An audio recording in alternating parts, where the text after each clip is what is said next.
Yeah, so this is going to be an interesting one because I'm going to give uh, what I'm going to state what I disagree with Kevin Samuels and what I agree with. You dig? But most importantly, what I disagree with. I think, and this is not most people who disagree with Kevin Samuel, but who's actually a hater. Like I wouldn't listen to that. Like you don't want to listen to haters of anybody because it's not genuine. Like there's emotion, there's agenda, there's a lot of things behind that. You want to listen to your critique of someone that you're a fan of, or not fan of, but somebody who you support, you dig, or agree with. But for me, if anybody knows, a little bit about me, I don't agree with anybody. So I'm gonna always have critique of everybody. You know, I go by the motto. My nickname, if y'all don't know, is the Can Man, right? Can Man, because anybody can get it. Africans, Dominicans, Spanish people can, Europeans can, anybody can get it. Americans, you dig? Puerto Ricans. I'm the Can Man. I don't have favorites. I might like you. I might reserve judgment and critique. But if they ask me to do my thing, my 1-2, I'm definitely gonna give it to you. So I don't agree with anybody. I'm gonna always have some adversity towards everybody and critique and what I disagree with everybody. There's nobody I agree with always. That's why I can't be religious. Dig, I be funny to myself. Going with a book, knowing damn well some stuff I can rock with, but other things I can't, but still act like I'm faithful and devout. It's false. You dig? So you guys be able to hear me now. I'm gonna send I think I'm getting all these crazy calls. Hold on.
All right. Yeah, I had a phone call. I think I can be heard. I'm not sure. Let me see.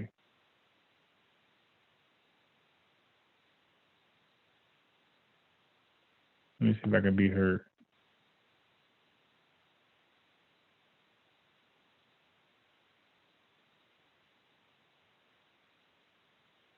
I don't hear a replay. Peace, Amber, Paul Green, Gullah. So I'm sending a link right now in a different. Okay. All right. I could be heard. Okay. Cool. Yeah. Now the last bill. I want Fitz Fitz. Let me make sure he gets a link because I want to build on what we was talking about last and keep going. Did because that was interesting that he brought up some things about how like the UK see beauty is different from the American standard, which I think you gotta consider. I think you just can't brush past that. And I want to emphasize speaking to the point. We got to speak to the point. Like Fitz made some points and they were not addressed, they were not spoken to. People just talked anyway. I don't like that. Like that to me, that's disrespectful. Like I don't take that kindly. Listen, I said something, address it. Then we can move to something else. But speak to the point. Let's not go do a counter. This ain't the time for that. Speak to the point. So that's what I expect today. Let me see. This is gonna be a lot faster. Damn. I feel right now. The computer, Facebook, sending links like takes forever, as opposed to the phone. That phone, you get everybody done in like a couple minutes. The computer takes so long, man. Let me try this way. All right, so this way might be a little faster. Let's see.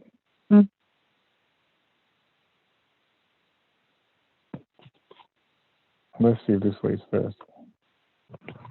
Yeah, so we want to speak to the point at all times. We don't want to speak over the point, under the point.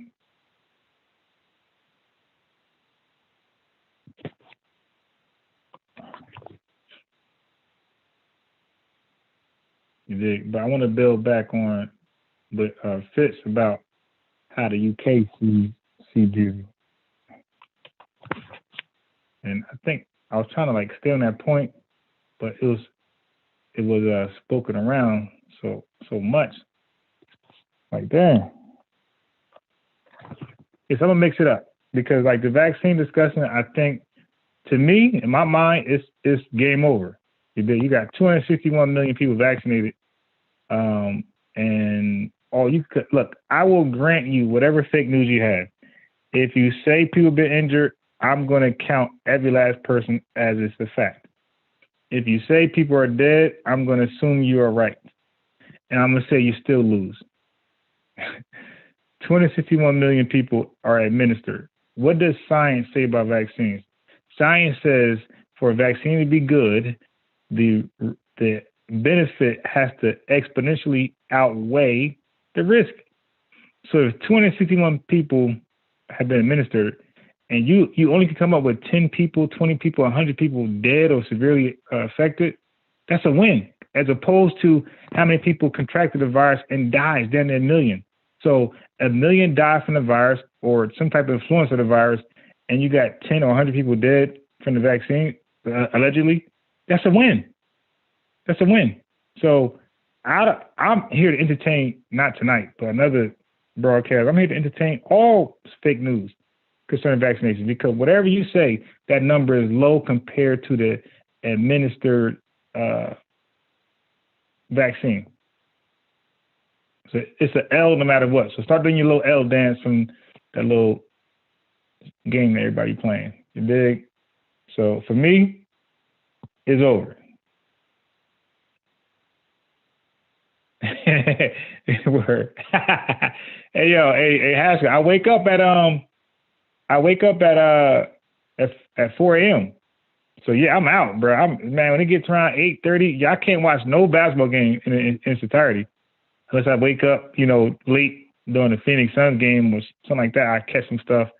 But bro, I usually go to bed like 8:30, 9, 10, and I usually wake up around 2 a.m., 2:30 for no reason. I just wake up. I be hating that because I'm gonna miss out on sleep. So I'm gonna send it. Let me just hit a few more people up, and Chief X be like, any questions? Like, any questions? That'd be funny as hell. Like, Chief X, you just started. You ain't gonna have no questions right now. But Chief X, man, he on to something with we talking about that the Egyptian stuff. Listen, at some point, man, we gotta consider the data. Like, we can't pick and choose.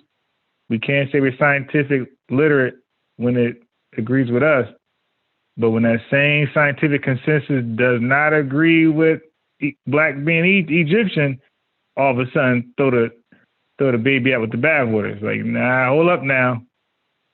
Are we scientific literate or we're not?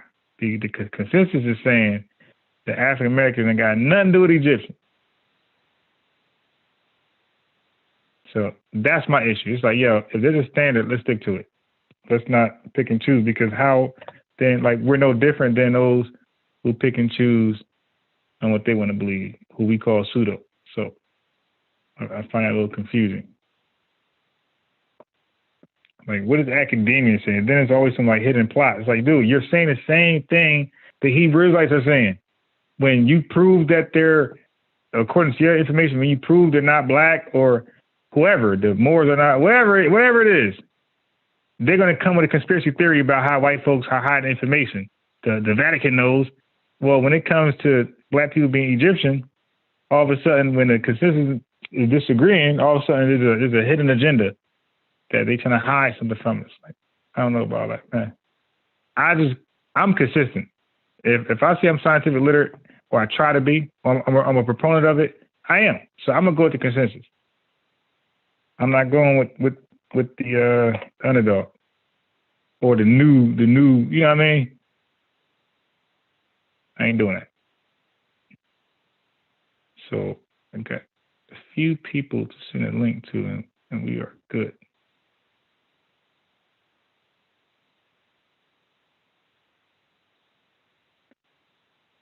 Let me send it here.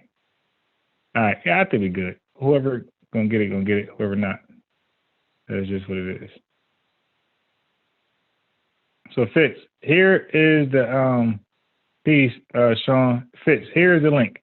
So again, we're gonna talk about the talking points of Kevin Samuel, and I'm gonna tell you where I disagree at.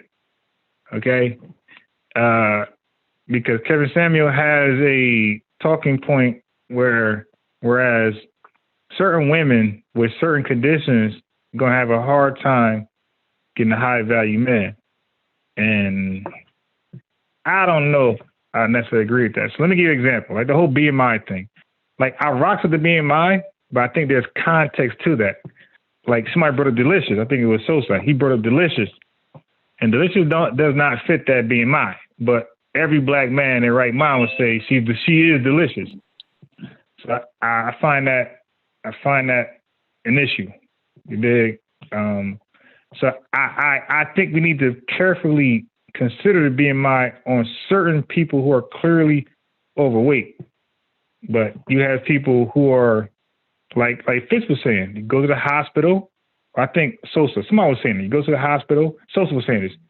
They check your cholesterol, they check your sugar intake, whatever that is, for diabetes. And when you don't have any major, ailment, they pass you off as healthy. And you don't necessarily fit that BMI standard. So I think DJ Focus was, again, not speaking to the point, but speaking over the point. So that's a hell of an argument. Like, we can't just skip past that. Like that don't mean anything. Like, that means something. And I don't like when people talk over the point. Like, speak to the point. He made a great point, Sosa.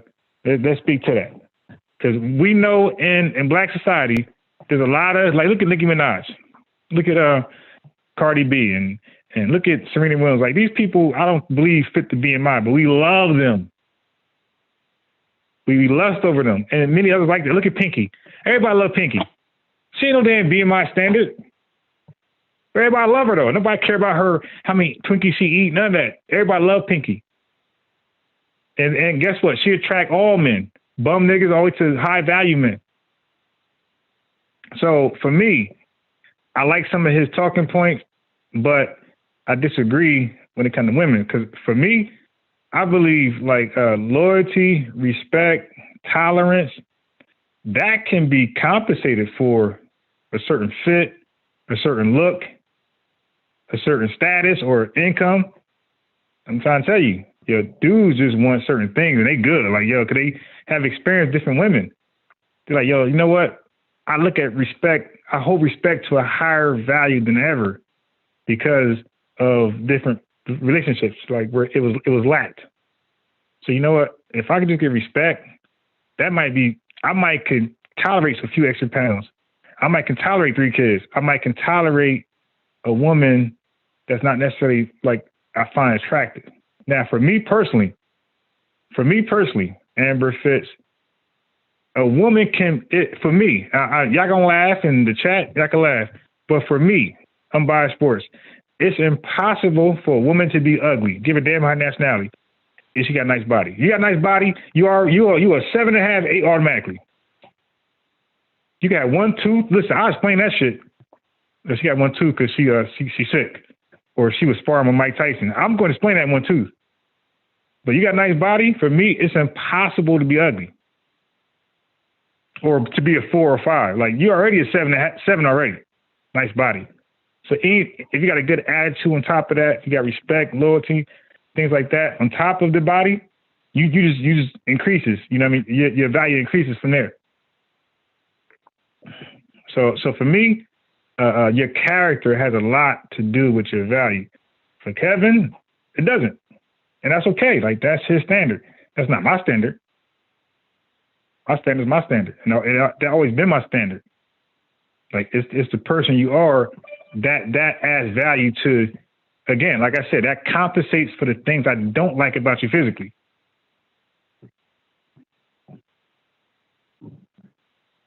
If anybody want to add to that, you dig, I'm here. I would add, never say that shit out loud to you dating. Never say what? That something compensates for what they lack in another area. Never say that shit out loud. Why? Well, I guess I don't know the women you date, but ain't shit compensating for shit. That's how you feel. It's a wrap. Any issue. That's your standard. Yeah. It's certain shit that I'm just like, yeah, you ain't finna fucking play with me. And guess what? Your standard matters. You dig? Like, really. Like, your standard matters. Nobody could downplay your standard. Like, that's what you, like, a dude got to take that serious. A dude could try. But if that's her standard, dude, you ain't going to penetrate that. Like, that's it. You don't need it. I agree. Shit, motherfuckers be arguing with people that they never gonna be in a relationship about shit that don't even matter to them. Like, why you care? It's right. none of your business.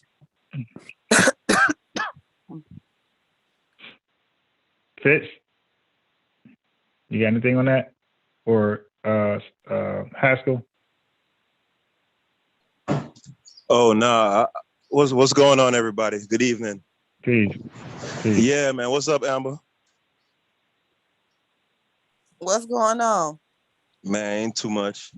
Nah, but I was finna say, it's funny Amber responded the way she did, because I think that's how a lot of women think nowadays.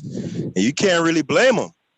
You know what I'm saying? Because for the better part of 40 years, media, schooling, pretty much everywhere you turn, women have been deified. Like, just the concept of woman.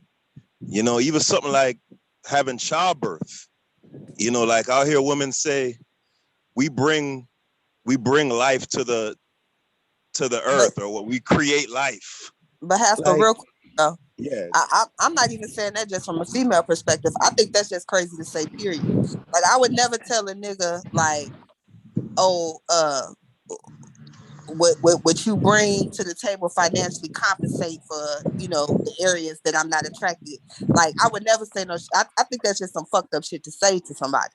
Like, and if I was on the end of that, hearing that, it's okay for you to think it all day. Like, damn, well, they ain't really meeting my standard here, but this shit is amazing. But if you ever say that shit out loud to fucking me, I'm moving around. Because in my mind, so your thing is be a fucking favor. Yeah. Okay, so you're not saying that you need a guy to score out a 10 in every category. You're just saying you wouldn't verbalize. Right. I wouldn't. Yeah.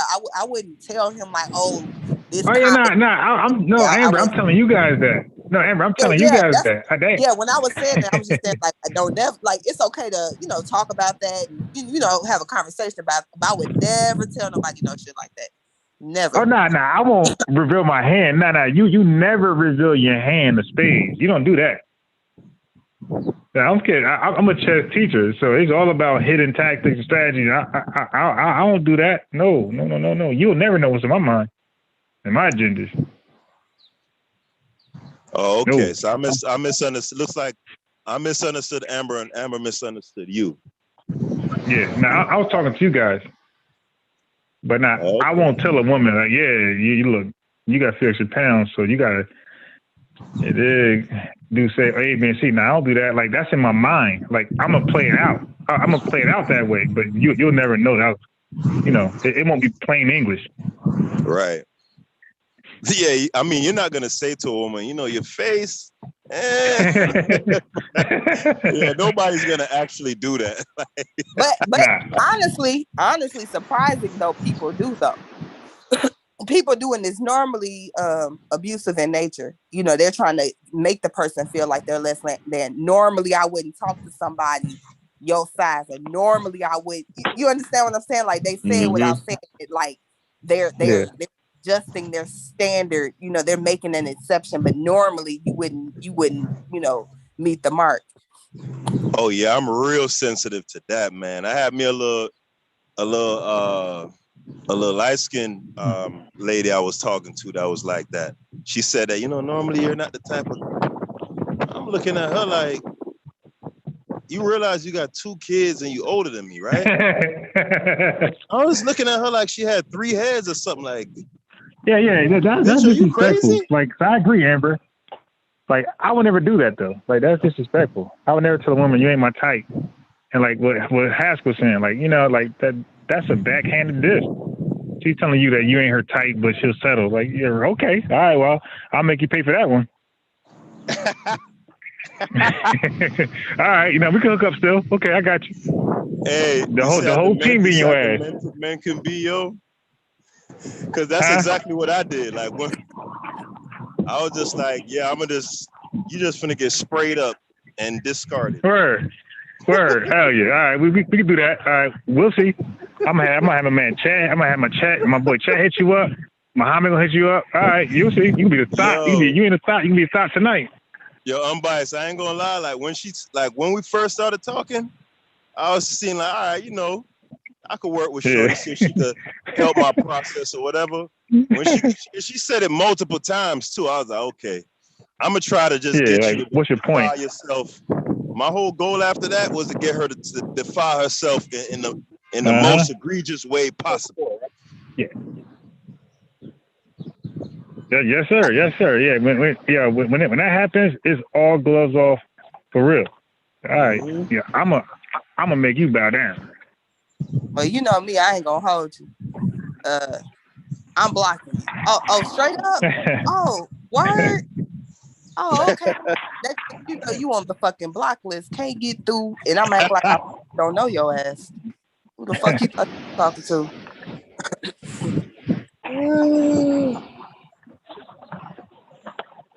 But yeah, unbiased. That BMI thing. Go ahead. Yeah, it could be misleading. Naga, you got it. Oh, I thought somebody was talking. No, I was saying that BMI thing. That's why he supplements it with the dress size. You know what I'm saying? So like for those women who are like very dense in muscle, like some women are very muscular dense, like dense in muscle, but so their dress sizes still be small, but their height, but their weight might be right there. Who's that? Say it again. It sounded like somebody was talking in the background. No, I was saying. Yeah, I'm outside. Yeah, with the BMI, he supplements that with the dress size thing. You can let go. To kind of account for those women who are unusually proportional or uniquely proportional. Okay, I got you. But it's a general thing, really. You know what I'm saying? Like you got to have a standard to, like when you're speaking generally to an audience and you're trying to communicate ideas broadly, you got to have one standard, and people should be able to kind of, you get that everybody don't fit, like, you know what I'm saying? But you get the general idea is if you're wanting to have this type of caliber man, in order to qualify for that man, you're going to have to be in the upper echelon looks wise, body wise. That's the general idea. So what I would say to that is this. I would say, and I'm not saying I'm better than him or even on his level, but all I would say is this. I would say that differently. I would say, listen, look the best you can. That means like physically and makeup and hair, wig, whatever, eyelashes. Just look the best you can. But y'all don't think that's the problem now that most guys is complaining about? Like, at this point, I think the only guys that still chasing after a bad bitch is niggas that ain't really never had none. Like, cause the guys that had them have had them and say that they ain't really about shit. It ain't nothing inside. Ain't Right. worth, you know. So the niggas that still chasing that, to me, is just you ain't never really had that. Well, what It's Sosa is overrated. saying, okay, yeah, Amber. So what you're saying got some truth to it, but what Sosa is saying is that like when men are a certain status, it's about who's under your arm at that point. I mean, it could be airhead, whatever, but it has to represent like your wealth or your success. And that's not necessarily true. I think that's the way that people idealize it, depending on who they looking at. But it's plenty of people who wife is not necessarily the baddest or a baddie by what they think that, oh, when you get this certain amount of wealth, you like, that's people that really ain't living that. They aspire to do that, and they think success looks this way. But niggas that's really successful, you can go down the line of niggas that's been successful for years with money. Most of their wives, especially some of the black men that marry black women, they marry very regular black women. Like, all right, let's go public figures, because if we go to like entertainers and rappers and like athletes, that might not be true, Amber. You know what? Can I That's say exactly who the fuck I'm talking about, entertainers and rappers. Yeah, let me say something real quick before you go in, Fitz. I know Fitz wants to say something. I'm gonna be real brief. I'm not gonna be long. I've not said a word. Let me say something, please. Go ahead, brother. Basically, we're gonna go round in circles again, like we did yesterday. That is that's certain man's frame of how they want a relationship to go. Not every man wants that. As Amber's saying, a man could. Yeah, of course, we know that. And want a regular woman is just someone who they grow through, who they maybe have grown up with, someone they know is just regular. The problem is when with his ideal. I'm not saying that's a problem, but that's not a good basis to base a relationship on. It's totally wrong in my eyes. But he could find success in that way, because there's lots of women out there who might want that, but that's not for every man. So that's why I say leave it to the guys that are in that bracket. I'm not in that bracket. Right, but that's his whole point, Fitz, is that I don't know if you've actually watched many Kevin Samuels broadcasts, but his entire point is that those are in essence typically prerequisites for the men that are in that higher strata, right? Because they're so sought after. And to relate it to the obverse situation, right? Let's compare it to, say, a woman. I get that. Hold on. Let me. Hold on. I'm almost done.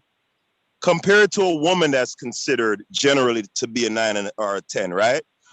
You know the standard, the typical. Halle Berry is the one that always come to mind, right? So let's just use her, right? I'm gonna say you're wrong on that, because not everyone thinks Halle Berry is. No, but come on. Let's not do like how I'm not calling you a woman. I'm not calling you a woman, but this is how women argue. Like, not everyone thinks Halle Berry is. Well, of course not. Yeah. We're not saying everyone, and that's why you limit it to high value men. Hold on, because I didn't finish. This is how women argue. Yeah, this is typically how women argue. They argue from the outlier, like. But so let Amber speak to that. But let me just let Amber speak to that point real fast. I'm saying it's diminishing to another man to say this is how women argue. Like, it's the condescension for me that you know what a man's supposed to do and you set the standard. He's a whole fucking man. He can argue from whatever perspective he wants to. Like, y'all kill me with that shit, thinking that you have a fucking monopoly on manhood. The fuck? All right, I'm gonna finish my point. Of course, Fitz is allowed to argue it. Fitz is allowed to formulate his arguments in any way he wants. No, I'm not formulating that. Askella, I'm gonna say my word because we're gonna be in there for hours. What I'm not trying to argue against you guys. I realize you're not getting my premise. I'm trying to say that is subjective to him and his views, and maybe a few other people. We can't generalize. A few other people, a million Well, people. but hold on. You can't Again. generalize. Let me finish. You can't Can I generalize. finish my? Listen, can I say? Let me finish it, and then I'm going to come out. All you have to do is you can't generalize what a 9 is. Not every man has the same standard of what a 9 is. You can't do that. You're talking about he's talking about his specific audience. Yeah, maybe. But for us, you can't say that. You can't tell me what a 9 is because everyone's 9 is different. Right. Now, let me finish. I'm going to finish up here, right? Generally, adults are more responsible than preteens and teenagers, right? Now, is every adult more responsible than every preteen? No. Of course not. When you are speaking to an audience or you're making an argument from a macro standpoint, generalizations are necessary. Let me say, they're absolutely necessary because there's no way that you can have a conversation and address everyone's viewpoint, right? Exactly, Now, Estella. Kevin, hold on. I didn't interrupt. I didn't interrupt you. The world. I didn't interrupt you. You know why I want to? I didn't interrupt you. Let me finish. Yesterday, unbiased, and it's Fitz, let me just finish my point, brother. Let me just finish my point. I'm trying to see where he's going. Right. Now, Kevin Samuels considers Kelly Rowland to be an 8, right? Right. Now, yeah. I'm sure there are plenty of men who would say, she ain't no 8, she a 5 or that. Me? Of I course. think she's about a 7 or a 6. Right, but that's besides the point. The point is there is a general standard, right? When we talk about those celebrities, to go back to the example that Amber is using, let's take LeBron and his wife, for example, right? Or Denzel and his wife. Those women, by most men's standards, aren't knockouts. But you know what the thing is in those relationships? They got those men early. See, if a man develops an emotional attachment to you, right, it's particularly early in his development, he will go through with you. So no, a relationship can't be based completely on this physical attraction. But if I'm Halle Berry or Prime Lita Roshan or goddamn name any other chick you think is hot, that would be like me earning 50,000. Say, yo, I feel like I should get Halle Berry, and those are my standards, and nobody can tell me what. Well, yeah, I can have whatever standards I want, but I'd be delusional. You know what I'm saying? So it just works the same way. He's just saying there's a prerequisite, right? More times than not, for a man that's on that status, that you're gonna have to, you know what I'm saying? You're gonna have to fit some prerequisites physically.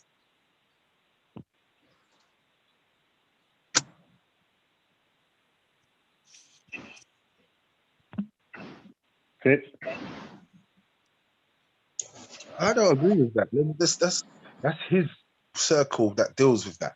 No woman, no man can say that there's a general type that they think is a 9 or a 10. That beauty is in the eye of the beholder. If you see some of my friends and some of the women they are with, I might not find them attractive, but they're totally in love with them. Now you might judge that in a European sense. You're maybe standing from your European sense and saying that's a 9 or a 10 by the outlook of their body and stuff. But not everyone does that from a European standpoint. A Western world, sorry, not a European, a Western world standpoint, which is more dominated by America at the moment. That's just it's not realistic. But I get what you're saying though, Haskell. Hey, Haskell, you ever had like a homeboy, right? And he'd be like, yo, shorty bad, yo. But you be like, yo, I gotta see it because like there's certain homeboys you trust their visuals. Right. You be like, I don't know. That nigga said shorty was a 9. Yeah. That's a fact, bro. That shit be crazy. He'd be like, nah. Yeah, he said you look good. Who? Nah, yo, I don't know, yo. Yeah. You have to have a track record of liking who I like. You dig? And then I can trust you. Exactly. Yeah, because I'm not into like super thick women. So, and my boy, he loves the thick Nicki Minaj women. That's not my thing. So you're right. The beauty is like that. But Fitz, Kevin Samuel and Haskell could back me or tell me if I'm wrong, but Kevin Samuel, he based beauty off like the women who represent that country. So for America, he'll say Miss America. And Miss America is definitely the standard of beauty for the average woman because they look at that as, okay, you know, and men and women subconsciously or constantly base beauty off whoever Miss America is or like the Victoria's Secret models. Like that is the American standard of beauty, whether you like it or not. That's it. I get what you're saying. You're talking about what is in entertainment. What we're talking about individuals here, which we all are, and we're all going to have an individual taste. So you're talking about a generalist within the media, because that's what it is. It's within Western media. They have a type what they promote the most, but that doesn't mean everyone feels that's the standard. When you say everyone, who else? It's definitely not a generalization around the world. The thing is this though, Fitz, if you want to constrain the debate or the discussion to everyone's individual standard, then it becomes at that point impossible to even have a discussion. Like there's literally no point at that point. Now, Western media didn't anoint Nia Long as being like the standard of beauty, but any black man. How do you know about Nia Long? Wait, stop right there. How do you know about Nia Long? How? Through television, but Fitz, exactly. that's besides the standardization. That is the but Fitz, hold on, Fitz. Oprah, hold on, Fitz. I know about Oprah through TV too. You couldn't pay me to lay down with that. Nah, Fitz, I got to disagree with you on that now. Yo, Fitz, come on, man. Stop. This is getting real goofy, bro. Society chooses. Sometimes, like, you know, in that sense, like a Nia Long, like she wasn't. Certain people aren't even casted in the role to be. Bruh, come on, man. Let's stop playing these games, my boy. Let's stop playing these games. When you look at Lizzo, you're repulsed, right? You know who Lizzo is? Can I say this? Hold on. Do you know who Lizzo is? Is due to entertainment. Do you know who Lizzo is? Music, through TV. You wouldn't know about hold on. She's repugnant, right? Wait, hold on, Haskell. Let them finish and then you can ask the question. Okay. Basically, and finish real fast. I'm not saying Nia Long was picked to be the standard. She's into it. She's in entertainment. That's how everyone along the world knows of Nia Long and puts her into ratings. There's a girl down the road who's mostly better looking than Nia Long, who's not in the movies, who's not being promoted, and maybe a bit thicker than her. It's down to what your standard of what your country is pushing at the moment. Nobody disagrees with that. I don't think nobody disagrees. Right. All right. So, Haskell, answer the question, Haskell. Your standard yeah. So, let me ask you a question. You're aware of who Lizzo is, right? Who? You're aware of who Lizzo, the entertainer? No. The American entertainer named Lizzo. You're aware of who she is, right? No. Look at my screen. Look at my screen. I'll show you. Look at my screen. Right. Fitz. Okay, I'm gonna show you who this Lizzo character is. We're gonna be here for days because not everyone. No. It's a redundant argument, really, in that sense. No, but but you're making it redundant, Fitz, because you're saying something that everyone already agrees to. Your point that you keep repeating, you keep harping on is the idea that none of us say you were wrong, Fitz. Right. Like there's no woman that everyone is gonna agree on that's beautiful. Like duh, like we got it. We get it, Fitz. So what am I don't like Rihanna at all. Somebody told me to come in to talk about this. I don't get what we're here for because we was gonna pass that. That was something we passed yesterday with that madman who was on there. I don't know what his name was. Right, but DJ Focus. again, the point is generally, right? Just let me use just to relate it to women, right? I'm sure you can find a woman that is considered generally attractive or is pursued by a high number of men, right? Or coveted by a high number of men who is with an average guy, right? But on the balance of probabilities, a woman who is young, no children, who is highly sought after, who's highly physically attractive, 9 times out of 10, she's not gonna be with a dude making 40,000 a year.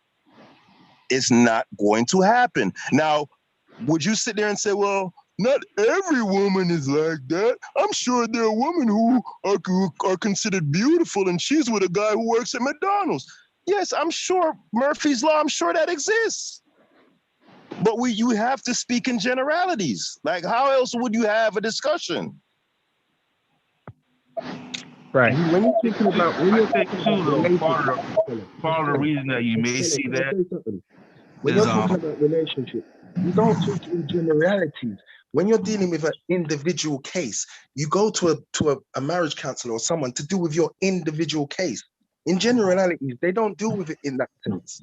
No, I don't think Kevin Samuels dealing with relationships though. You're basically saying it's a general that is a general look. No, that you're talking about 1940s and maybe up. But now you're talking about a world where it's not that.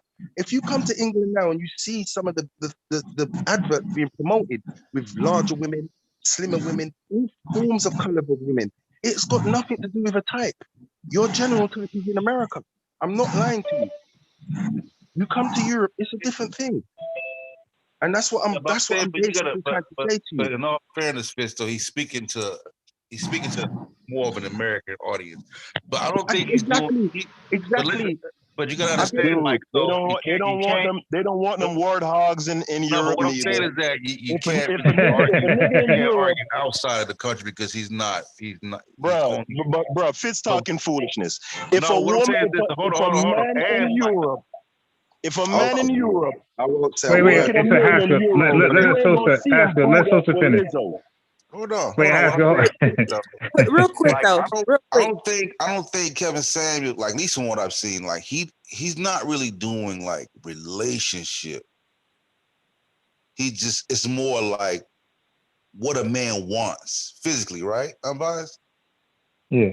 It's not like, you know what I'm saying? Like, me and my man are having problems. He don't talk. He not doing that. That's more like Tariq Nasheed. It's not that type of show. Like, so you know what I mean? So the other attributes ain't really coming to the forefront. He's just dealing with, in this society, what a man wants physically. You see what I'm saying? So it's not like a relationship type show. Real quick though, I got a question. Can y'all give me a recap on like the last 7 minutes? I missed it. I had to take a call. It seems very contentious. Fitz is saying, and you can correct me, Fitz, if I'm missing something, but Fitz is saying, like beauty is about, you had an older, like you can't give a general opinion of what guys want when it comes to women looks. He's saying that they got to be an individual basis, right? So he said he disagreed with the generalizing period. Like, you can't do that. And Haskell, he's opposing that. Right. I'm going to say it right. Yeah, I'm not saying I disagree with what they perceive as the general. Yeah, but you can't push that upon every man, and that's what basically Kevin is trying to say within that circle. Yeah. Now he's right. Within the high, quote unquote, what I was trying to say. But even amongst high value men, he does not speak for all, quote unquote, high value. He doesn't speak for everyone. No. But it's impossible to speak for the all. You got to speak to, I don't even think he speaks So let me say this. Hey, Fitz, let me say it real fast. Fitz, let me say this. So now Amber and Fitz is right.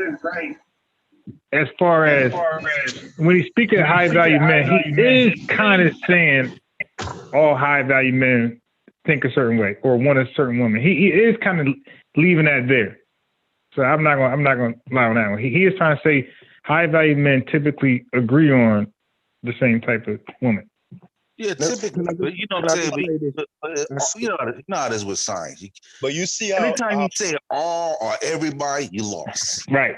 It You know what I'm doesn't saying? mean So it's like everybody. we Yeah, I cannot got it. use everybody because then it's like Right. the You never argument's can. already- And You that's want- my biggest problem with him. Not his messaging, but he generalizes it so much. Like he passes it off, and I know he knows what he's doing. He Yeah, passes he it does, off he as does. if this is the standard. It's true. If you want a man Right. of value, like this is the Yeah, standard. he does. You have to do this, Like, or yeah. might as Like well. no high value man will be interested in you. Period. Yeah. Yeah, he does. He does. right. Amber, let me ask Amber something, right? Go ahead. Because he did the same thing with men for 3 years before he shifted his focus to women, right? Well, you did? Yes. I ain't been around that long. All right, go ahead. He was even more. He was way more caustic with the men, right? As a matter of fact, I remember there was one guy who called in, and the guy was telling Kevin, like, man, these chicks ain't checking for me. I'm having all kind of issues and da da da. So Kevin said to him, okay, how old are you? He said, 25. Where do you work at? I work fries at McDonald's. How tall are you? I'm 5'6". What kind of, so, and this is what Kevin basically told him, because he was saying chicks don't approach him and he don't feel like he should approach chicks and da da da. And this is what Kevin told him, like, bro, you're fucked. You're Right. done. Kill yourself, nigga. Done. It's a dub for you, dog. You're 5 foot. You're working. Okay. And Kevin said, now Kevin messed up here, and they've used this to kind of go at him, right? He said, yo, a big ass dick or something? Which I wouldn't have said, but I get what Kevin is getting at. Yeah, like, nah, I get what he's saying. That's not gay. That's not gay. What he's saying is the question he asked. Yes, it comes off crazy, but when that was explained to me, I knew exactly what he's saying, because women will. I mean, it's obvious what he was saying. Like it right. at least bringing some good penis to the table. But exactly. I got what he's saying. But right? even now, hold on, Amber, real quick. I'm gonna wrap it up, because what Fitz is saying, right, is the Inverse. Is the parallel argument, right, of me saying, well, just because I'm 5'6" and work at McDonald's, that don't mean that, Them boys, because status is in, so I'm just as viable. I'm just as viable as the nigga making a quarter. You're lacking in but to be honest, the same is You know true. why? Because you're not listening to what I'm saying. Listen. Open them Jamaican ears and listen. Let me finish. Let me say what I have to say. Y'all gotta stop, yo. Come on, man. You really have gone past the I'm almost done. If a 25 yeah, if year I old get goofy, it's over. Yeah. If a 25-year-old male says some goofy shit like that to me in real life, I'll probably damn near haul off and slap the boy. Real You know talk. what, Askel? You know what it means? I come to realize that men over there don't really have a sense of how women Y'all gotta stop. as a different species of them. It come like that was really done. It's so funny. But you didn't get it. I believe it as that. Yeah, but really, when you're talking to a woman, are you've judged her on what you want for yourself before even knowing her? Because she could be a beauty queen, and then you take her home, and she's the worst nightmare you ever had. You're not thinking straight. If you're basing your relationship on that, it's very shallow. It's not very adult-ish. I'm not. But Fitz, not relationship. We're only talking superficial. Exactly, right. And that's what I'm trying to say. I'm saying the conversation is only around superficial. We can't. He's not doing. It's subjective, and he it's ain't not doing like. And does that's she why care about you? Does she cook you food when you come home? Like, he ain't doing that. That's not the type of failure. But Sosa, But doesn't that say something about the nature of how we view our relationships, period, here? He's popular because he's talking about some superficial shit. And that's how you gauge who you're going to be attracted to and settle with. Oh, men only want this, that, and the third. Very superficial shit. Women only want this, that, and the third. Very superficial shit. And yet people are actually taking this as relationship law. Like the work is done. If I just meet this criteria, I'm going to meet the perfect mate. And to me, it's very fucking childish. I wish I could just say he's trying to teach men and women how to bag a motherfucker. But I don't think you guys have watched many shows. I could tell. You or Fitz, I could tell you haven't watched much of his broadcasts. It's obvious to me. No, I haven't. I'm not looking for advice. He doesn't base it on that, Askella. When I Am Closer just said he does. I Am says he does. He does. What you said? Is it not based on superficial things rather than some getting to know someone? Askell just said, I Am Closer just said that was the case. He's basing it on other things, not what me and Amber are talking about. Yeah, but you would have to watch the broadcast to gain an understanding. Yeah, but let me say this, Haskell. Let me say this. But Fitz, it goes both ways. Amber goes both ways, because the girls calling, they're being superficial as well, and they're telling him what they want, what they desire. And we're not even saying they desire. That's not wrong, Askell. Unbiased. I'm saying that's wrong. I'm just saying it's subjective. We're not. We're saying that. Just said that. Exactly. We're trying to say that that's just down to them. We're not saying that's a good. We're saying that's not a good basis to put a relationship in. They can do it if they want. But for me, I get it, but it's not relationship. It's really like in this, and we live in a very superficial world. It is what it is, especially over here. I can speak to America, and his conversation is more like, okay, if you want this look, because you're asking for something superficial. Right. I want me a high value man. I want him to look blah blah blah blah. I want him to talk. More type dude. Your ask is superficial. I understand that. I understand that. So what I'm saying. I get what you say, Amber. You're saying that people are bypassing the superficial aspect and actually taking it as a relationship advice, and that's wrong. I get that. I agree. Exactly. Yeah, but see, again, this is how I know you guys don't watch many very broadcasts, because what Kevin talks about is specifically related to your viability in what he calls, or what a lot of men in this sphere of YouTube call your sexual marketplace value, right? Which is separate from relationships. When he starts getting into relationships, he speaks about your agreeability, your skills as a woman, your ability to be deferring, to be demure, to cook, to clean, to add value to a man's life. For example, if he has a business, to do something that will enhance that bit, right? But what other superficiality do you have when you initially see a person? You can't look and see a person on the street and think, wow, they look read War and Peace 30 times back and front. Like, that what initially attracts you to a person is going to be something superficial, something that the eye can appreciate. You get true. You're going around in the wrong circle. I think we didn't come on here to do that again. We said yes, we're agreeing with you. We don't need to go down that. I'm agreeing with you. Your initial, you're gonna see that. But we're not just. All right, so let's establish it has to.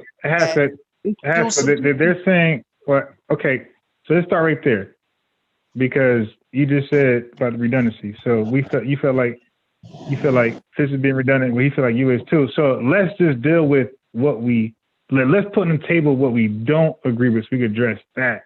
So Amber says she don't agree with it. Amber, you could go in, and then Haskell, you could respond to a disagreement, because even Kevin Samuel just care about who disagrees, and he goes with that. So Amber, you say you disagree. Fitz agrees. So Amber, can you tell us what you disagree with? Sexual thing, the first thing that you look for. Now, if I wanted to be in the sexual marketplace, or if I wanted to have a superficial relationship, then yes, that would be the first thing that I am drawn to. However, I want the person that is most suited for me. Now, I don't go out. and look at dudes and be like, oh, he got a banging ass body. Oh, he fine. Like that just ain't never really been my vibe. I start being attracted to. Hold on, I start being attracted to minimum people. height requirement, Amber? You Wait, said, do I have what? Wait. Don't answer that just yet. Haskell, note that question, and you be the first one to answer the question. I want Amber to finish her complete thought. Yeah. Go ahead, Amber. So for me, normally I like guys after just being around them. I ain't never seen a guy like, oh dang, I really want to talk to them. It's normally after I get a conversation with them, I get to see how they think, how they respond, how they act, and that's when they become attractive to me. I don't just look at niggas on the street like, damn, he fine. My mind just don't work like that, and it hasn't in quite some time. So I think, yeah, we think that, oh, that's the first thing, and we're cool with resting on that. But once you mature to a certain age, you can walk past somebody that the normal person would think is fine or sexy all day long and not feel shit.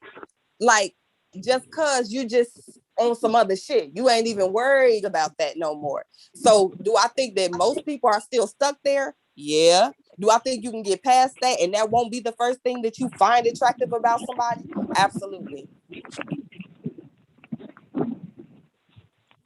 I want to chime in when I can. This is okay, Miss Tiff. Yes.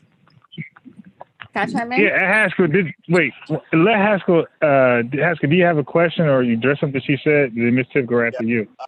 I have a question for Miss Amber, right? Because I know we're wait. So it won't be the Amber Haskell show. Wait. So hold on. So it won't be the Amber Haskell show. So Haskell, so you're gonna finish your thought right in the question, but Amber's gonna hold that question, and then Miss Tiff will go after you. So go ahead, Haskell. I'm gonna hold her answer. Okay. All right. So my question to and the other woman are Miss Tiff is welcome to answer the question also, right? Because I know we all want to be so ethereal and so evolved, right? Do you have any physical prerequisites? I'd say end all be all, but do you have any physical prerequisites specifically in regards to height and weight? That's my question. No. Okay. Miss Tiffany? I don't believe you. Okay, I'm gonna answer that, and I'm gonna go straight into my point. You don't have to. I can show you niggas I fuck with, and none of them are in the same height, weight, short, tall, chunky. Trust me. No, I don't. I don't have no reason to lie. The fuck?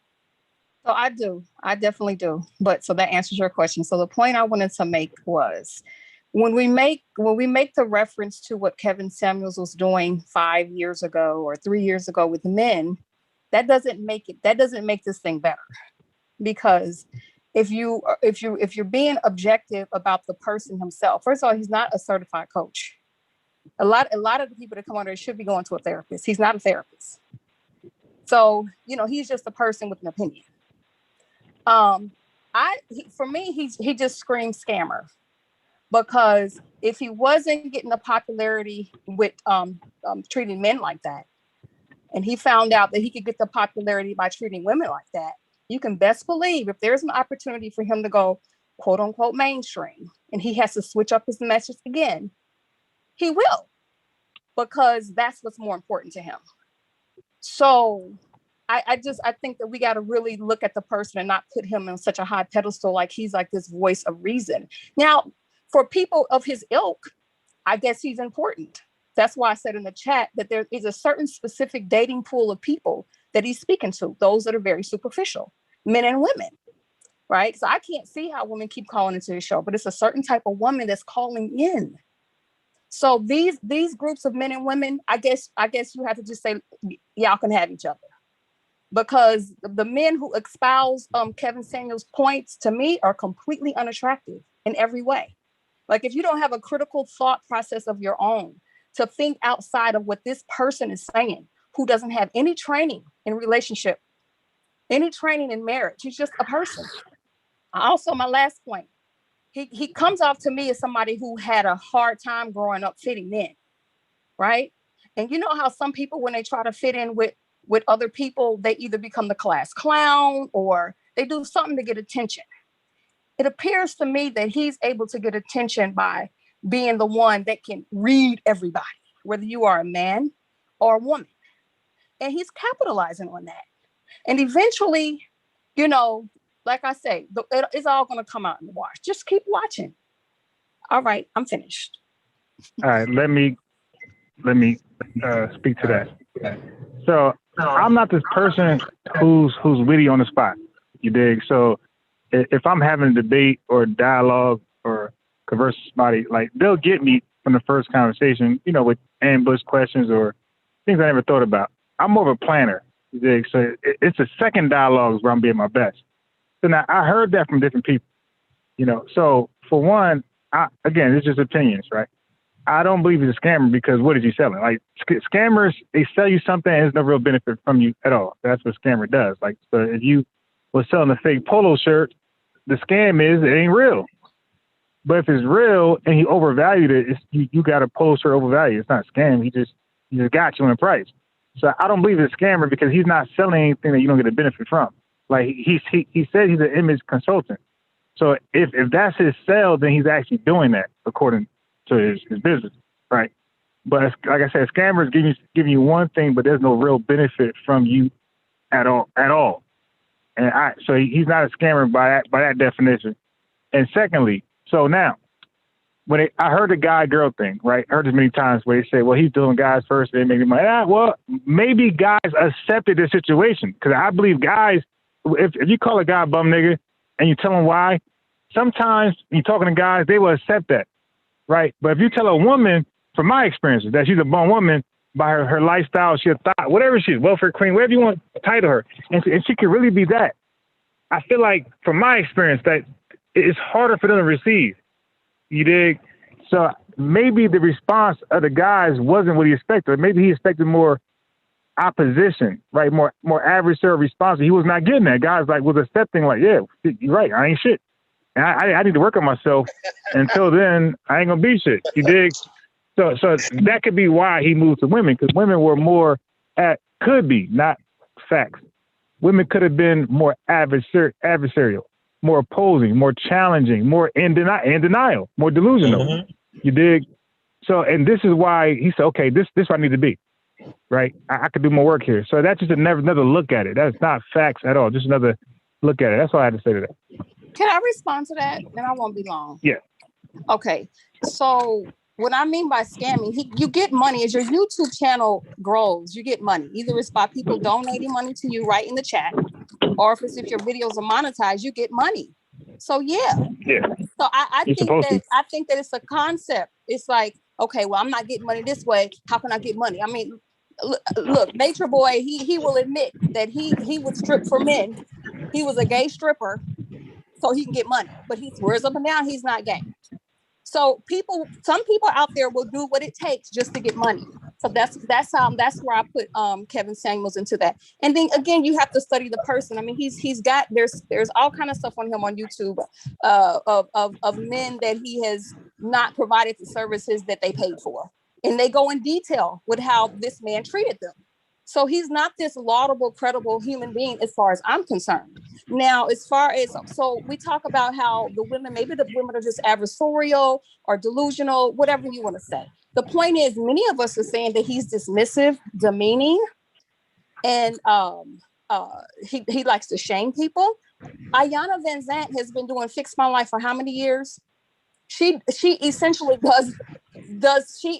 is helping people see the reality of their situation without demeaning them.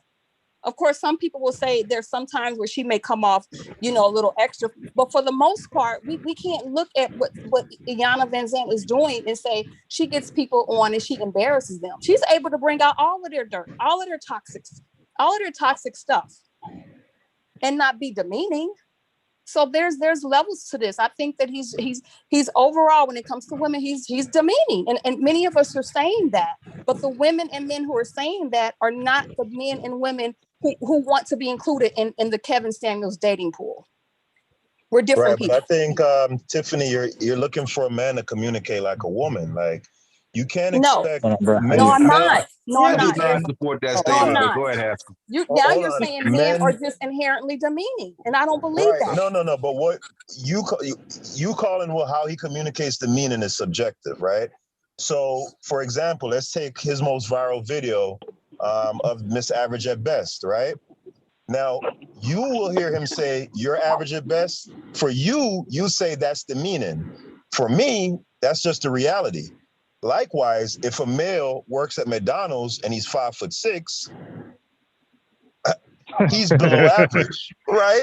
Now, you can say, well, there's certainly a more flowery way that I could put that rather than just saying, hey, dude, you fucked up in the game. You know, I can temper it a bit. I can sprinkle some sugar in it, but you just communicated directly with that woman.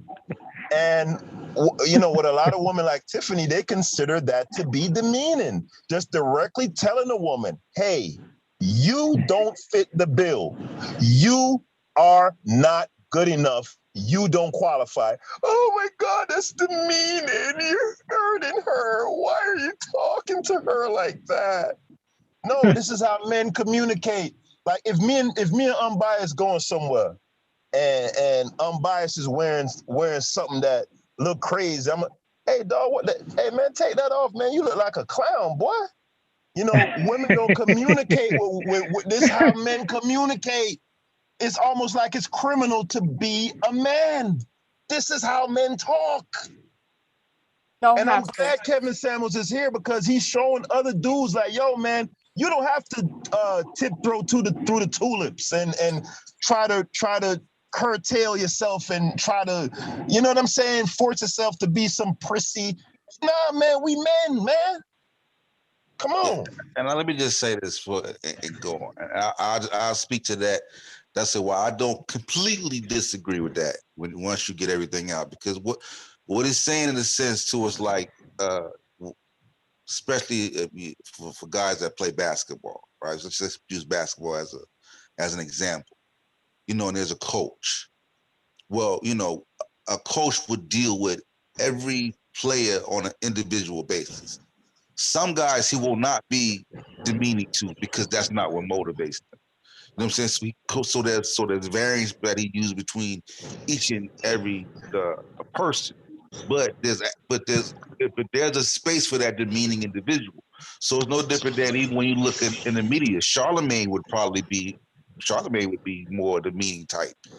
How he came out, and then you got your shock jocks. Because some people prefer, and some people actually gravitate towards that. You know what I'm saying? So it's like even though we may not like it, there's a space for them that it just is what it is. It's not accepted. Yeah. But a lot of psychologists say the reason why they do is because they have low self-esteem and they like to see other people embarrassed and humiliated. I mean, but a lot of those there's people, a whole but you know, but a lot of those people, just like a lot of psychopaths, are upper echelon. You know, they're rich. Those are people that they think that's what a psychopath. You know what I'm saying? So I mean, it is So what it is. I'm going to say this too. So you might be right, Amber, and that's why I say when people say he's hurt, I say name me one person who's not hurt. I mean, everybody speaks from a hurt perspective. Like who's not hurt? So like to me, if anybody says that. Right. So if anybody use that, that's weak. Suffered an injury, like yeah. Everybody's hurt. So now let's say if he is hurt. Wait. I'm gonna finish his last point. He's hurt and last not point. hurt us. So no. I mean, but no. Wait. Okay. What I'm trying to say is we're humans. We're not robots. We don't play by the script. We fall off. We do things our own way, and sometimes we're emotional. Sometimes we did on the live. I acted a fool a couple of times. I was embarrassed. But, you know, certain things stroke your buttons and you become a fool in front of the people. So, but if you spill the milk on something I value, right? Yeah, I might get at you the wrong way, Haskell, Amber, but was the message wrong? Like, did you do it? You did. And that's all that matters to me. Is the message correct? Okay, I ain't said the best way. I was condescending. I was sarcastic, and these different things. It might be true. But now, at what point do we look at the message? But I say the message is wrong. And the reason why I say the message is wrong is because he cannot speak for every for high value man. everyone. And again, if he wasn't attempting to do so, I know when someone is trying to speak for the all, and when someone is speaking from them, and maybe some people that But you really think agree this with man is out here trying to speak for how many every times single has solitary how man many times how on the many planet? times Really? how You many earnestly times believe that? Haskell, you're in denial, sir. First of all, why are you watching the video? Are you aspiring to be a high value man? Do you make six figures? Yeah, I'm absolutely aspiring to be a high value. Absolutely. So As I my should question be. is, not Everyone, only hold did on I real say quick. this, unbiased study as Everyone, well. Hold on, right. unbiased study as well, that he absolutely does posit it as, yes, this is the standard for high value men. Yeah. I'm not the only person that said that. Listen, So listen. it's not that I don't think I'm being delusional. Maybe you're being delusional because this is what you aspire to be. So you're putting on some blinders. What I'm saying is that's the only problem I have with him. I really don't give a fuck who listens to him. I don't need no leader or no mentor. That talking point. Man, there is no way that you could earnestly believe that this man is trying to speak for every single male human being on the planet. There's no way. Not just high value. Hold on, Haskell, Amber. are you listening? Are you listening, Haskell? Uh-huh. He's positive. If he's positive, do I think I said earlier, I think he knows what he's doing. He's talking to people that he know is susceptible to believing anything. They're vulnerable. So he's telling them, this is what you have to do. He knows that he's not speaking for all high value men, but he's positing it that way. So again, he's playing on their intelligence. Well, you know what? I'm going to go again. That's my problem. It's manipulative. Hold on. I'm going to go again to the female perspective because I believe it will connect with a woman better, right? So again, I'm going to give an example. Let's take a nigga that look like Flavor Flav, right? you got a Flavor Flav looking nigga. He 5'6", 300 pounds, right? And the nigga work at Piggly Wiggly's, right? He made $8 an hour, right? But yeah, he's the sweetest guy you'll ever meet. I mean, intellect out of this world. He could solve 2 Rubik's cubes, within 15 minutes. You know what I'm saying? He could goddamn, but he looked like Flavor Flav. He's overweight. He work at Piggly Wiggly's making $8 an hour, right? Now, if this man was to call in to my show, let's say I'm the Kevin Samuels version for men, right? He called into my show. Hey, Kevin, check this out, man. I want me a chick that look like Amira Dime. Y'all look it up when y'all get a chance. It is a bad bitch, right? Man, and I ain't settling for nothing less. You know what I'm saying? And then I respond to this fool like, hey, check this out, bro. You look like Flavor Flav, right? You ain't really much you could do about that, right? You weigh 300 pounds, right? And you work at Piggly Wiggly making $8 an hour. Hey, check this out, bro. If you wait for a Dime, dog, with them stats that you got, bro, you finna die alone and your genitals gonna be ashy. That's what's gonna happen. Now, if you want a Dime, this is what you need to do. You need to lose you about 120 pounds, right? Right? Get down to 120. And you need to up your income to about at least 150, 200,000, right? Now, you could look at that and say, well, are you speaking for all women? That all women want a guy that da-ba-da-ba-da-ba-da? Of course, I'm not speaking for all women. But if you want to have viability to the greatest cross-section, right, to bring about the outcome that you want to see as the Flavor Flav looking short, fat nigga, this is what you're going to have to do. There is no way around that. I don't need to dress it up. I don't need to qualify it and say, well, I'm not saying that every woman, because that's obvious. Obviously, it's not every woman. I'm sure there's a woman who looks like Prime Sanaa Lathan who will take a 5'6" fat Flavor Flav. I'm sure she's out there. Okay? But we have to speak to the general cross-section right? When you're I don't communicating, think it's most. that I don't even think Huh? it's most. But go ahead. you don't think most No, I don't. most I women don't. I don't. And it'd be a most whole lot of women do niggas that's not want aspiring so to hold these on, Amber. six-figure niggas So talking hold about on. what six-figure niggas want. So Like, I so don't get Amber. it. Y'all So take Amber. one guy that say that this is the standard because you aspire to be what he says you should be. Then y'all know what a high value man wants. Like, how the fuck you even know that this nigga talking the real shit? This is one man. It ain't even a panel of 10 niggas. High Nah, but value. hold on, Like, Amber. it's weird. I didn't need Kevin Samuels to tell me that women like money and status and want a man that has power Yeah, and so can hold on. provide. So I didn't Haskell. need, hold on. That was true before Kevin Samuels. Come on, man. Kevin Yeah, so Samuels look, so I want to speak to that. invent that. Hold on. So I want to speak to that. Just like, again, this is anecdotal. This is me, right? When I was like 23, Sosa 24, I had a long. When Mob Deep used to promote that long chain, gold chain stuff. I had a long 40-inch gold chain. I had a little S color in my hair, looking like, you know what I mean, that genuine look. You dig? I had a souped up Fast and Furious car, and brother Haskell, you listen, man. 22% smoke tent. I would ride through Amber where chicks were. You didn't know how I looked because it's fucking tinted windows.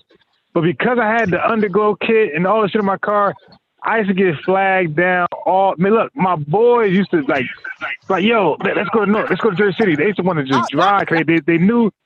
Wait, just let me get this out. But yeah, hold on. I'm speaking to you, the panel, and also the chat. So I'm saying that's why I say it's anecdotal, but it's my reality. So like, but my boys used to ride with me because they knew that the chicks just wanted the car. They didn't give a damn who was in there. They just wanted the car, and that would work. But here's what I'm saying, like, and maybe y'all not following everything that I'm saying throughout this conversation. Y'all will say, or not just, I'm saying y'all broadly. Typically, a complaint of men is that women is all about the money, right? It's all about the bag. It's all about money. Blase, skippy, woo woo. That's all that fucking matters. And you want to change that. They shouldn't be all about that. But then hold on. Real quick, Amber. I don't want to change that. I believe that women. I'm not one of those guys who vilify women for being women. Hell no, that's me either. Women are naturally. I'm trying to meet them there. right. I'm trying to become. That's why I bought these bad clothes. Right. I'm trying to become what they want. Women are hardwired. They're pre-programmed to look for men, like Tiffany said, right? She has her own money, but the type of man that she would prefer would be a man who would have the ability to provide for her and any potential offspring all by himself. She wants a man that has that ability. And who could fault a woman for that outside of an immature man? Like not me. Hell nah. Come on. But again, we're talking about from our societal perspective, right? So we can't say well women is hardwired because we have all this shit that women is hardwired to do, and a lot of this shit is just hardwired in society. Just the way we grow up in our culture is not nothing scientific about the shit. But you said what? No, I laughed. It's funny what you said. No, I agree, but go ahead. But at the end of the day, I'll say this. I'll say maybe there's too many narratives floating around, so I get confused. Because you'll have men saying that they don't want the gold diggers, they don't want the women need to have more values, but at the same time, let me become. You do have men saying that. Let me become the thing that would attract the gold digger. Because if you're saying that women are superficial, they're all about money, and this is a problem in our community, then why would you be trying to placate that? Why would you be trying? No, Amber, you mixing the crowds up. No, so but Haskell and myself is not in that crowd. Like I don't know where Sosa or Fitch, but I'm saying like clearly like myself and Haskell is not in that crowd. So you do have a bunch of men that says that, but they're not trying to be a high value man at all. Zero is what you call them, bum niggas. That's what those is. I don't know. I feel like Haskell done had a problem with the dates and paying for dates and all that shit before. But I can't quote him on it, so I'll have to come back. I done admit. I've had a problem, like an issue with having to pay for a date. Yeah, like pay for dates and like minimums on dates and shit like that. I think that was from. I think that was from the last time we was talking. I think the point I was making that, what was I like? The whole idea of men and women being equal. Yeah, the whole idea of men and women being equal, and then my counter to that was that, as a man, I'm expected to pay for the date, like just by virtue of being a man. I don't have a problem with that. I just have an issue with what's supposed to be the flip side of that is that I, in essence, get to call the shots. Like if I'm paying the cost to be the boss, I get to be the boss. You get what I'm saying, Amber? That was my argument. Oh, okay. Yeah, and I think if we're being, if we're just being honest, like status, whether it's a high value, because high value can be whatever. You know what I'm saying? Kevin Samuels has his idea of high value. I got my own. It's not Kevin Samuels. A girl that wants a hustler can have her idea of high value hustler.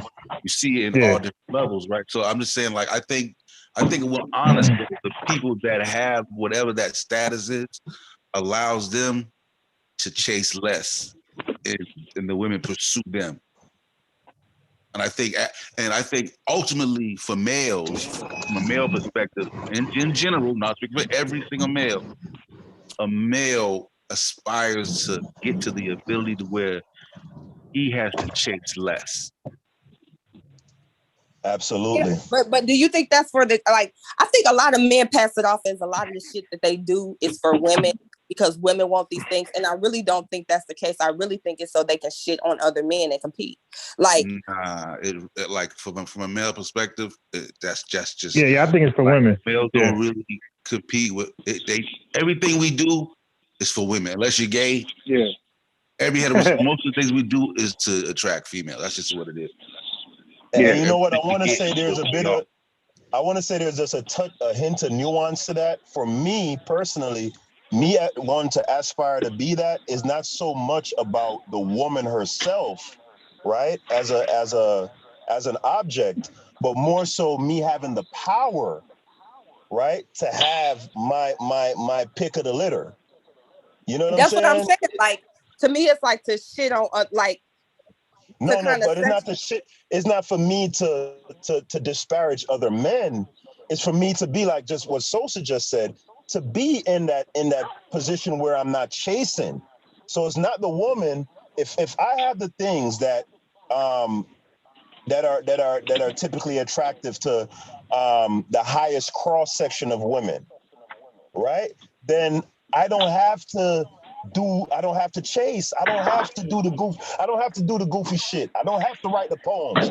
I don't have to listen to her babble. I don't have to. But here's the thing though. So, but on the flip side, that's kind of disparaging to the guy who still does, right? Like, you're still having to write the poems, this, that, and the third. Like, it still becomes a brag at some point. Like, I don't have to chase. You know what I'm saying? They chase me. I don't have to chase. Like, you niggas are still chasing bitches. And at this point, I'm to the point where I ain't got to chase them. They chase me.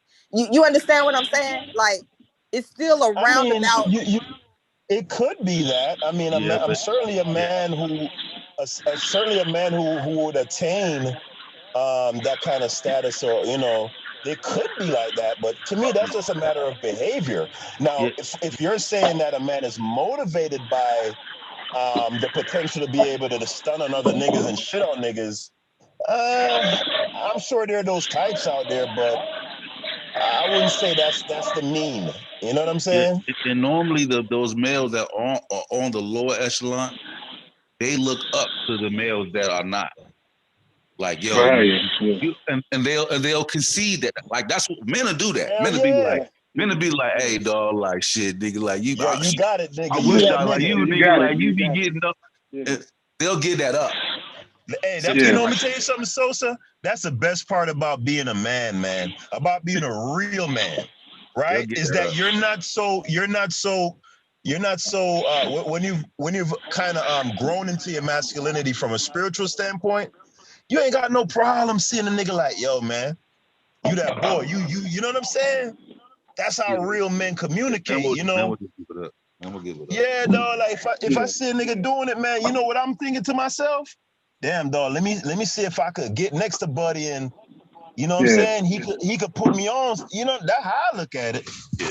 And a man and a man, even a man of a high status, hates to see us, because normally he got boys that get dragged. He hates to see his boy get dragged. You know what I'm saying? And he gets frustrated when he can't raise them to a level that they don't get dragged, and they just be complaining, and he be like, "Damn," a nigga, like, "Why you let her do you like that, nigga?"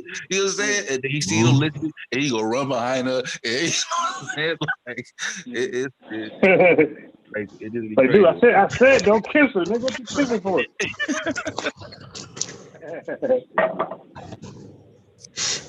Yeah, like Yeah, I got a homeboy like that, right? To this day, you know what I'm saying? Well, you know what I mean? Be like, bro, like he don't value the idea of his girl or girls in general having to want him. You know what I'm saying? And so he's always chasing, and the girl's always running, in a sense. You know what I'm saying? Because she may want the opposite. She want to feel like, I want to feel like I'm going after you to a degree. You know what I'm saying? But in his mind, he won't allow that to happen, and the situation stay kind of stagnant the way that it is. So. Yeah, that's not truth there. The dude that's doing it with the chick usually is like the most popular guy in the area. Oh, like everybody's trying. You ever heard it, friendly. Amber? You ever heard the saying? He's the guy that all men want to be, and all the women want, and all the men want to be him. Absolutely. Yeah, that's now you do got them suckers who just be hating. But I think on the average, most dudes who see men doing it on a high level, they like, damn, bro. I don't know who came up with that, but I've never seen a woman and be like, oh, I really want to be like her, or like, I don't know. I guess you're speaking from a female perspective, though. That's polar opposite. Yeah, and Amber, this is why dudes can click up to 100 to 20, 15, 40 in a group because of that. And women don't redo that. Mm-hmm. It's a different dynamic. Mm-hmm. And that's why I tell Amber all the time, she believes it's a matter of nurture.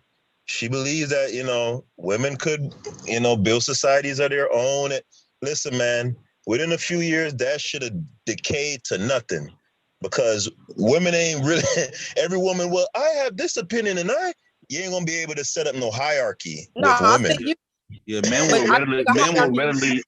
will readily accept hierarchy. Like, yeah, like I could see a dude, right? And I could concede to, man, that nigga is sharp. Like he's bright. Like he really knows like his shit. And I'm gonna get behind him and I'm gonna follow him. Yeah, that don't mean that he don't want to try and surpass him. But here's the thing, like, fall in line until he can leapfrog that. I can appreciate the sharpness, take the sharpness, but I don't want to be like that nigga. Like, I know. No, it's just not literally. It's just I want to aspire. It's just the good things. I want to, what I see in him that's good, I want that. And then I want to leapfrog him, though. Hey, so people in the chat are asking what I was saying or what I mean, right? Think about it like this. Think about even going back to like the ancient days. Let's use Egypt, for example. They had brotherhoods, right? You had guilds, right? In Japan, they have the Yakuzas and all that, and they'll have like literal brotherhoods where they take blood oaths and all of this stuff. And all of these organizations, all of these guilds and brotherhoods and secret societies are united really by ideals, by principles, right? And everybody in the group believes so deeply or ascribes so strongly to those principles that, they sign up for these organizations saying, I'm willing to die behind this, and I'm going to follow this guy, and this guy's going to follow this guy, and this guy. Show me where in history where you could have secret organizations of women or sisterhoods. And I'm not talking about offshoots of male organizations like the Eastern Stars or something like that. I'm talking about a self-contained female, like secret society or sisterhood that are bound by ideals and principles. You will never find it. Never. And it will never happen. Why? Because of the sentiment that Amber expressed. I ain't never seen no bitch and think that I want to be, but because that's just a woman's nature. I'm not putting you down, Amber. I'm just saying that's just how women are. Oh, I ain't gonna lie, you could never put me down because again, like I'm not mad at y'all ritual, bro, manhood, whatever the fuck y'all call it. I don't know, but yeah, that's just not my vibe. It's spooky shit. At all. That's spooky shit. Nah, That's just what it is, though. But they've done studies like that to where if you put say a few hundred men in a group and a few hundred women in a group, like men will gather in larger groups, whereas women will break off in smaller groups than the men. Right. You see a whole congregation of men, and you see one pile of men, and you see in that same pile of men, you may see 10 women groups. So yeah. So it's all about So that's not an issue. Just just because men will say, yo, I like how you live, and yo, can I be like you? Like, although we saying it jokingly, like we don't literally mean be like you. Like a man don't want to look like another man. A man likes how he looks. Like we want to just be in your situation, like your condition and your status. That's it. Your status. But hierarchy. But Hierarchy. right. But you got because you could take that from there and go like Spanish men do things different with themselves that black men would never do, and vice versa. You dig? So everybody, you could break it down to people just do shit differently than other people, but that don't mean it's wrong or it's crazy. Yeah, even a hierarchy with a man, like a dude that's getting, like he ain't sometimes Pretty Ricky, and that don't mean Pretty Ricky ain't grabbing his girls, but it'd be another dude he ain't even fly like Pretty Ricky. You understand? He got the status, and then he might use Pretty Ricky to even gain more status. He'll keep Pretty Ricky by his side. Like, yo, I'm gonna keep Pretty Ricky, and I'm gonna use Pretty Ricky to get them. But when the women come, they gonna see my status is higher than Pretty Ricky, and I'm a. That's how they do it. That's how it's done. Yeah, and it's funny you say that, Sosa. I was always an opportunist. Yeah, I never did any hood shit and thug shit, but I always hung around the damn thugs, bro. the killers and the people who beat up everybody, I was always with them. But I would never do what they do. But I was always with that group to get the same status, the same respect, because they see me over there. So I must be doing what they're doing. So they did, But that's my life story. I always did that. Yeah. And it's like the other people, even though you're not with that, rider. even though people are not with that, or they feel like you may not be with that, they know you with the people that would do that. Well, and so you a wave rider, riding the wave. But that's what you're supposed to do. Let me defend myself. Well, I can't be a wave rider if those same people respect me equally. Those same thugs to get a thug respect in the streets, you gotta be a fighter or do some street shit. So for me to don't do no street shit, never smoke weed in my life, but to get the same respect to this day from the thugs and DJ Focus will tell you, and other people at Terrence Washington, they'll tell you, growing up, I had no problem. I never had problems with any street activity you did as far as violence. I was always good, but because I got the same respect from the thugs that I hung around with. So it's a mutual symbiotic. That's nice. Symbiotic relationship. That's nice. They got a new word. That's nice. That's nice. So they got. What did they get from you in your perspective? Okay, right. So they got the one thing I can do, Amber, which you guys can kind of understand a little bit from a little bit. I know me. I have the ability to bring everybody together. So this guy will never speak to that guy, but being with me, I'm able to bring them both to the same place for the first time.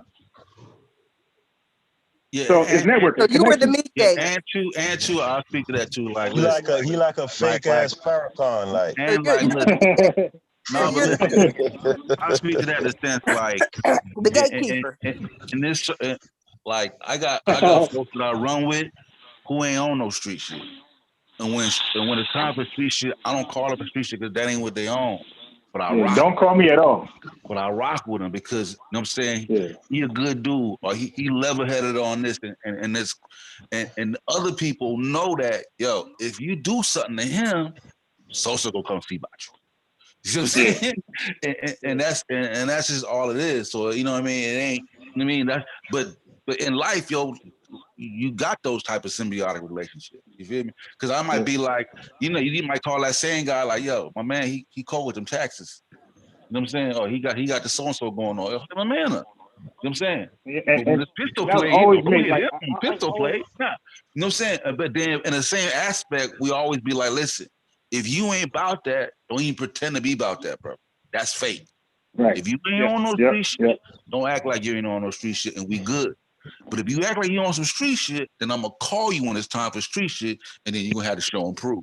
Exactly.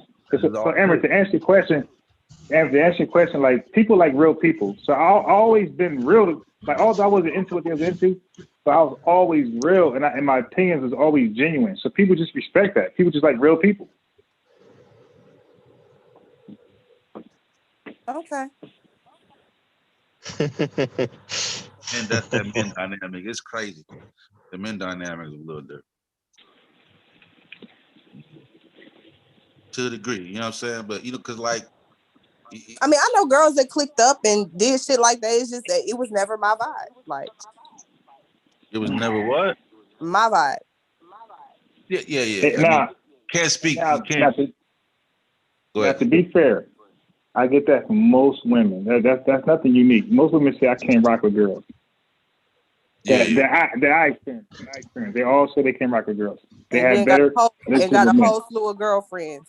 Yeah, I want y'all to chime in on that. Hell no. I got one baby. One of my baby mamas is just one of my baby. I got two baby mamas. One is just like you, and one is like you, but a little bit more loose with it. She'll have she got like a couple. You know what I'm saying? But outside that, it's really the females are more like cousins. You know what I'm saying? Like women. Go ahead, Miss I want to chime in. Okay, so I am also the type of woman who I don't really run in group cliques at all. You know, but there are a lot of women who do. A lot? I think so. Because I know a lot of women, you know, let me finish. They won't even go out to lunch if they can't go out with their girlfriend. They won't do anything if they can't go out with a group of women. So there's a lot of women out there like that. And there's tons and tons of women-led organizations and institutions that are female focused. So I don't know this whole idea that women don't have these types of institutions, because there are a myriad of them out there. But no, I'm not that kind either. I don't really. And I'll say this, it's not like I don't have, because I'm not one of them. I actually kind of despise kind of women that say like women messy. I can't deal with it. Like that's not my perspective. I just treat people in my life wisely. So I do have women friends. I just never had to be clicked up. Not all my friends necessarily talk or know each other or engage with each other. Like it's never had to be a group thing. You understand what I'm saying? Like, I can be cool with this person, hang out with her, and I don't have to be like, oh, well, these my friends too, so we all got to hang together. We all got to form this. You know, it's never been like that with me. Yeah, that's the same. Yeah, I think. But listen though, I think too, like when you do have the conversation, you can't make it singular. Like this is what I do. Like it's kind of what Haskell said. You got to speak to the median. You got to speak to the average. You know what I'm saying? And in some cases, maybe slightly below or slightly above, but you got to speak to the, in general. But in order to do that, we would have to see data. The average is there's a group. Like most females that have friends, they have and it might be a small group. Like you said, women do tend to do small groups. But it's normally, they're all linked together though. So like you don't typically see like individual female relationships, like this is my friend, this is my friend, this is my friend. If you see this, like let's say you have friend A and she has friend B, C, D, you'll normally see all of them out together if they go out even Yep. though A is the only real link between them. And they may not necessarily have relationships with, you know, B, C, D outside of just being with A. But if A goes out, she's gathering and, you know, corralling all of her friends, and they have a relationship contingent on this person that they have in common. You Yeah, understand what I'm saying? yeah. That's just like the O'Hara, like the Atlanta airport. Some people are just like conduits. They roles cross to that individual. But I'm just speaking to the fact that I'm talking to like just group, just like you said, women's will pair off in smaller groups, and we can look at that naturally, and we can see it because when you can just look at gangs across America. You will see men power up in large groups, like without any type of without any type of influence at all. You know what I'm saying? Men will just pile up in larger groups. Females form smaller groups. Yeah, you know what I find typically in those large groups of women, in order for a woman to be in that dynamic, she has to be comfortable with like a bunch of women in the group not liking like women will despise each other and still hang around with each other. Like, girl, what you doing? And they literally can't stand one another. So I think like a woman like Amber, she tends to be kind of an outlier in general. So if you're a person like Amber and you're not willing to like kind of just be fake, there's no way you're gonna be in a group of like 10 women who like are regularly like clicked up. Like you have to have that kind of, you know what I mean? That ability to fake it for that to work. Right. And that's what I'm saying. Like most women will do that. Like they'll fake it and, you know, don't have a genuine liking for the people that they're around. Or maybe one or two people, but the rest of them they don't really fuck with. But because this is their friend group, they tolerate it. You understand what I'm saying? Because they don't have nothing to replace that with. Yeah, I've never, you know, yeah, men dudes gonna who do it off. too. Pop off. Yeah, typically men gonna pop. I mean, you do have some guys who are like that. And it's the strangest thing. Like, and I think in today's society, I see it more and more now. Behaviors that I would typically observe in women, I'm starting to see more and more men exhibit that behavior. And one of those is being around people that they don't like. I know dudes who do it, or I've encountered dudes who do it. And it's just, it's the weirdest thing, man. Like, but normally, Haskell, if a dude is doing that, it's because there's a dude in the middle of them two that is higher in rank, and they don't want to mess up the relationship with that individual. And the only is like, you know, if it wasn't for that nigga Haskell, nigga, I swear to God, I'll pop up on that nigga. You see what I'm saying? Like, and it's normally that's holding them together. You know what I'm saying? And they'll never cross that line because they'll be like, hey, I ain't a nigga Haskell get to tripping. You know what I'm saying? And I'll fall out with Haskell completely if I do that. And happens a lot in the conscious community. Mm-hmm. That's pretty much how it goes. Hey, the conscious community, you already, and that's a lot of that shit is niggas. A lot of that shit. Say that again. Yeah, that the conscious community that's a weird dynamic. It's just, like the things dudes I be seeing dudes get mad at each other about, and the things they quibble over. Why are you talking to this one? That shit is just man. I ain't really trying to see none of these dudes in real life, man. These niggas is weird, man. I can never get with I can never join a gang or something like that because you ain't gonna be telling me who I can't talk to. Yeah, I could never do that neither, bro. Like, yeah, like just because you don't like this person and me and you friends, and I can't talk to him. Like, what? Yeah.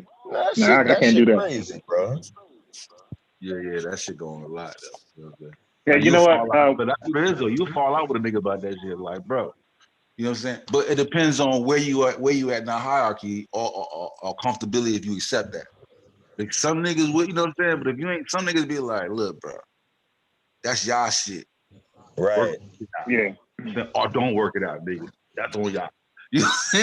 Now check this out. So I can understand if it's something like really just it's real deep.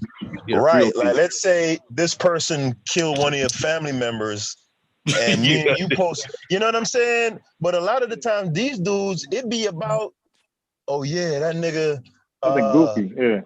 yeah, you know, it'd be something stupid like, yeah, man, but you still hang with that nigga, man. Like that, man, me and you can't be cool no more. I'll be looking at a nigga like, damn dog, you sure you got two X chromosomes?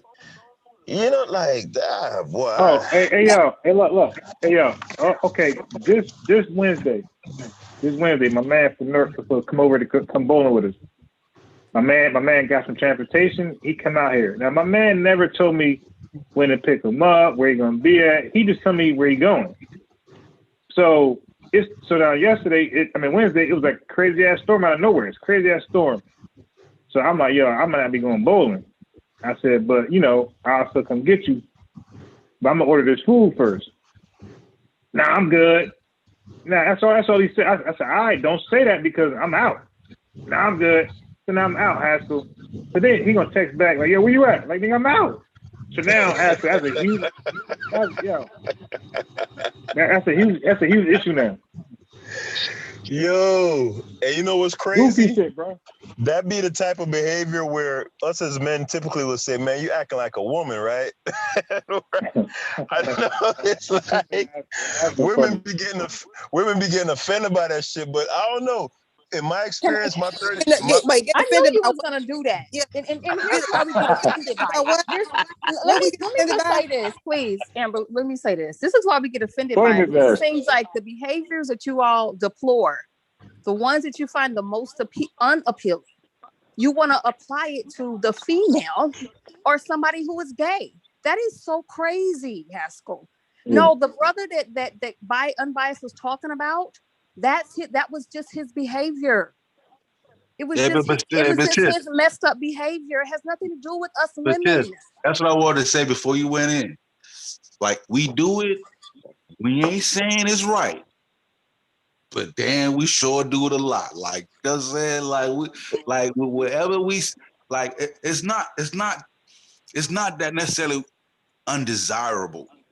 It's undesirable for men. Now wait, right. but no, that doesn't make it better. No, because if you go at that, then give all those 70, 80-year-old white dudes a pass for saying boy, nigger, because that was part of their normal activity, and they ain't think twice about it. Right. No, so, I'm talking about terms of like. Yeah, but those behaviors. I'm talking about in terms when we said, dude, like, nigga, you acting like a. Yeah, but sometimes those behaviors are not. But sometimes those behaviors are not appealing for any adult to do. As a woman, I don't want the standards to be lowered because I'm a woman. No. You know, if Unbiased was speaking about a woman and saying that same thing, is just as deplorable as if it's a man. So no, women don't typically display deplorable behavior. Right, but hold on. It's not. Hold on, that's what I'm saying. It's not deplorable because if a woman is sensitive. Hold on. Let me just make my point. Because I want to speak to specific because I don't want y'all to straw man it. If a woman is sensitive, that's not deplorable to a man. We expect her, like, we would not look at that as deplorable. We'd be like, yo, you know what I'm saying? Hey man, look, man, calm down. You know my girl's sensitive. We respect that.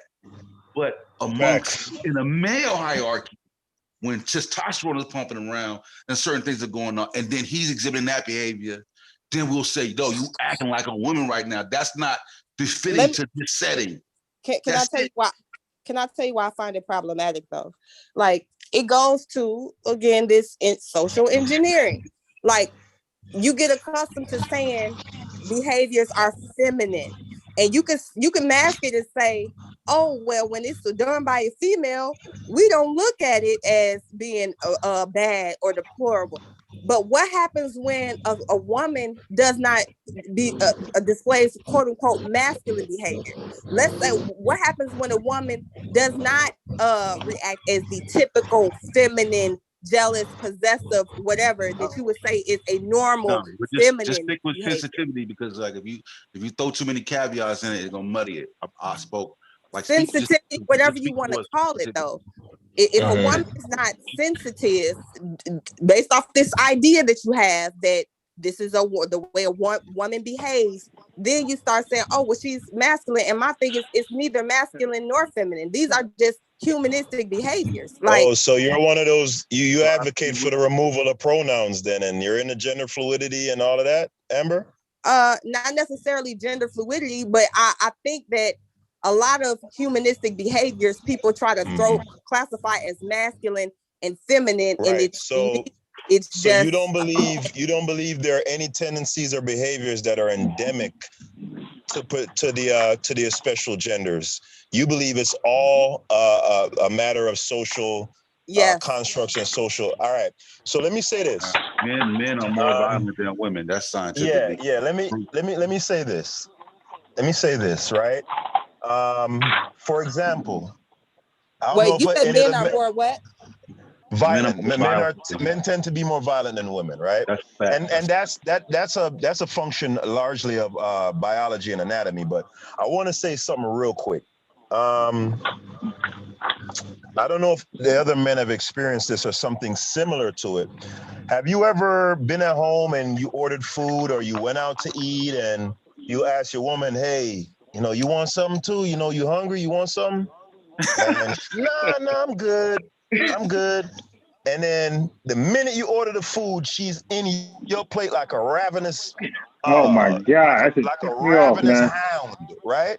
Now, that behavior isn't something that's necessary. I don't find that deplorable.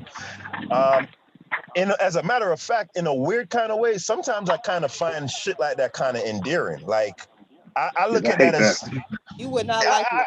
Hold on. I could, like I said, sometimes I can kind of find it endearing because it's just some girly stuff, right? Now hold on.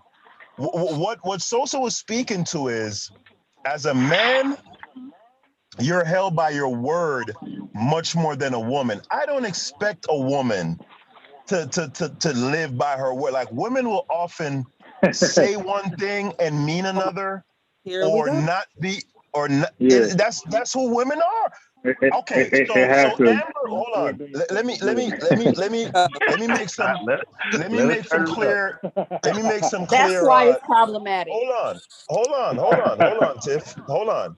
So Amber has her philosophy in terms of she doesn't believe that there are any behaviors or any tendencies that are particularly endemic to the specific genders.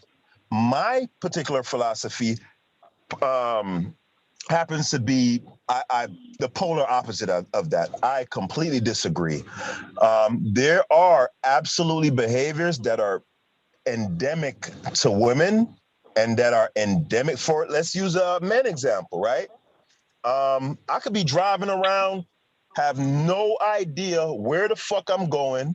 Right now, it's stupid, right? And you should be willing to ask for directions, but typically, men are more prideful than women, right? I won't ask for shit, bro. I'll be 4 hours lost.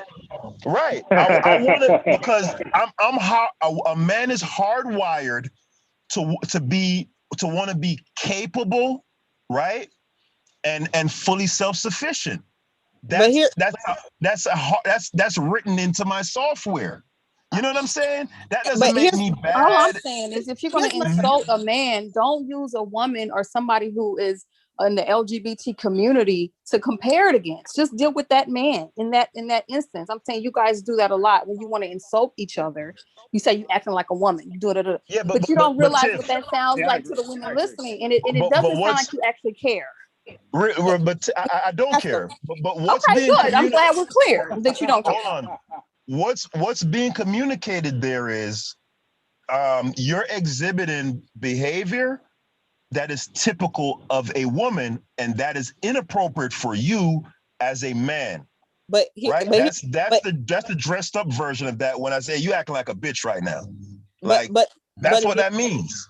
But again, like, to me personally, I think it's a problem, really, even amongst men.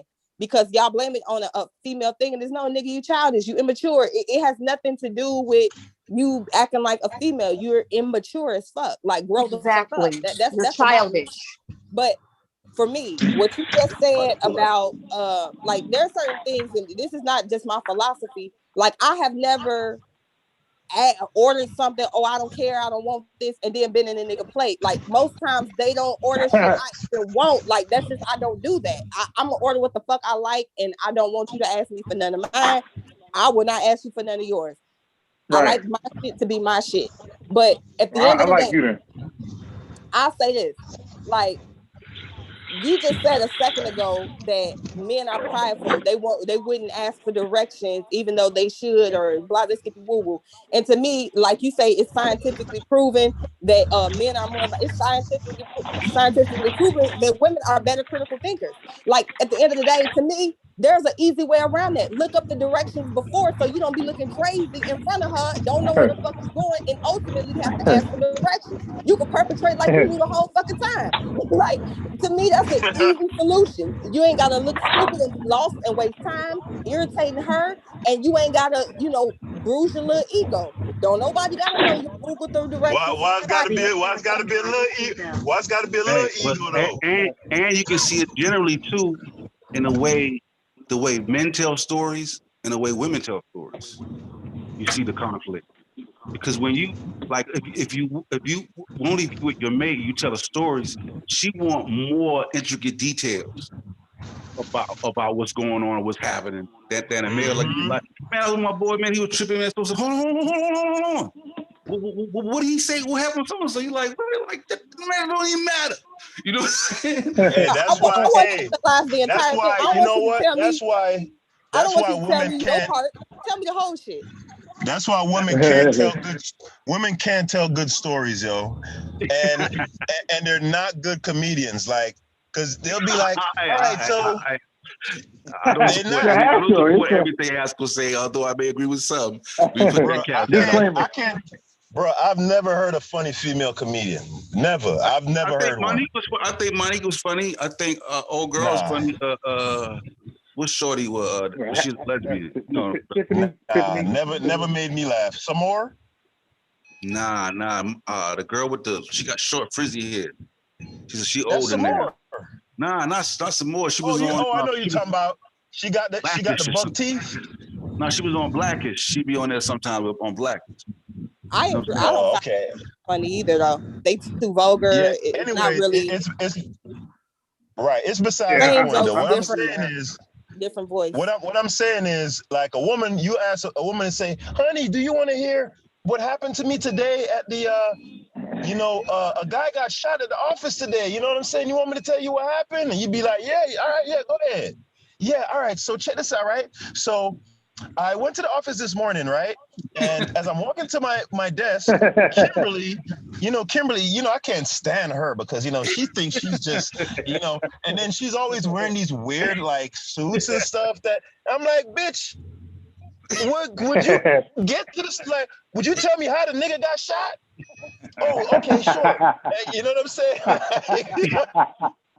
But I'll say this. I'll say this. I think men and women tell stories intricately. When it's something like, I think the difference is what our interests are just different. Like, the things that I'm gonna find interesting and go into detail on, a man ain't probably gonna find interest in it. The shit that they gonna go into detail on, I don't want to hear that shit. I don't give a fuck about speed it up, get to the point. So, because I think I've heard some long-winded ass stories, but I can tell that they're interested in what they're telling. You understand what I'm saying? Yeah, we agree. That's the difference. Those are some of the differences. You know what I mean? We agree. Yeah, I had this self-proclaimed alpha male tell me how emotional I am. Like, I'm emotional. I'm emotional. So I'm like, dude, now I'm the wrong guy to call emotional. I sometimes be like, damn, I don't think I got any emotions. But man, he said I'm emotional. So when he said that, now I went somewhere else with it. Cause you know me, I'm like, wait, I'm emotional? Well, dude, when your uncle died, this nigga started crying on the fucking spot. So I'm like, who the fuck is emotional? Like, dude, I crying on the spot. They didn't want to fight. I'm like, dude, so why you call me emotional when you're the one that's fucking? So that emotional shit, I don't know how to answer that. That shit could be a little subjective and some ego pumping, because when dudes say that, they be the main ones that's emotional. Yeah. And too, it's just like I said, like I can see sometimes the gender fluidity argument in some way, but I think that shit's just like that's just not. It's not reality. You know what I'm saying? Even when you, because like I'll just speak scientifically. Men are bigger than females, right? They're larger. Right. So when you look in other species in the animal world, when the males are larger than females, Right. their reaction, they're more. The men are more violent. When the women are larger than the male, the females are more violent. You know what I'm saying? Right. When Like the men are hyenas. larger than the women, the childbearing falls to the women. When the women are larger than the men, the childbearing falls to the men. When they're both the equal size, it's more of a shared parenting. And you see that all throughout the natural world. My question, real quick though, if men are more violent, I would say that they tend to have less of a grip on their reaction and response when they're agitated, right? Would that not make them more emotional? Well, not necessarily. It's about 0 to 100 real quick. It's about how men deal with conflict. So I'm saying it's like when it comes to men, it's like handling conflict is done a particular way in order to maintain status, or the hierarchy has to be done a particular way. And for men, a lot of times, like you see boys play fight. Even as kids, you take some boys, a bunch of boys around together, and a bunch of girls. You'll see most of the boys will be play fighting with each other from birth. Yeah. That's just what boys do. Well, honestly, for girls though, because I've seen little girls that are just this, Not violent, everyone. but Not everyone. I'm not talking everybody. I'm saying in general. No, but what I'm saying is, but culturally though, we tend to tell girls don't do that. Like you're not behaving as a little girl should. You understand what I'm saying? Like it's acceptable when boys play fight. So they can play fight and they can do that, and it just gets chalked up to that's what little boys do. When a little girl does that at the same age, toddlers snatching shit, slapping people, biting, don't do that. You're not supposed to do that. You understand what I'm saying? Yeah, I do understand what you're saying to a degree, but then you will also see that same aspect in the natural world. So why would it exist in the natural world outside of humans, though? You also see what in the natural world? You also see males more violent than females when the males are bigger than the females. But I'm saying amongst humans though, do you not think that we kind of condition little girls out of being violent? To a degree, but like I got a son and I got a daughter, and they just different. Like there's things I had to go through, tell my son to do that I didn't have to go through with my daughter, and the things I got to go through with my daughter, I didn't have to tell them. You know what I'm saying? Like you know what I'm saying? Like my son, I had to calm him down. Like yo, chill. Like girls are more able to sit still at a younger age than boys. That's you know what I mean. That's just the way it is. Right. That's that whole testosterone, thing. You know what I mean? That's just how it is. So Amber, you believe fundamentally like men and women are males and females fundamentally are literally the same, and everything about women and men as far as their behaviors is just as a result of just I'm not gonna say literally the same. I'm not gonna say literally the same, but I think that there is not enough I don't think that there's enough evidence to me that supports a lot of the claims that's made about what's masculine and what's feminine.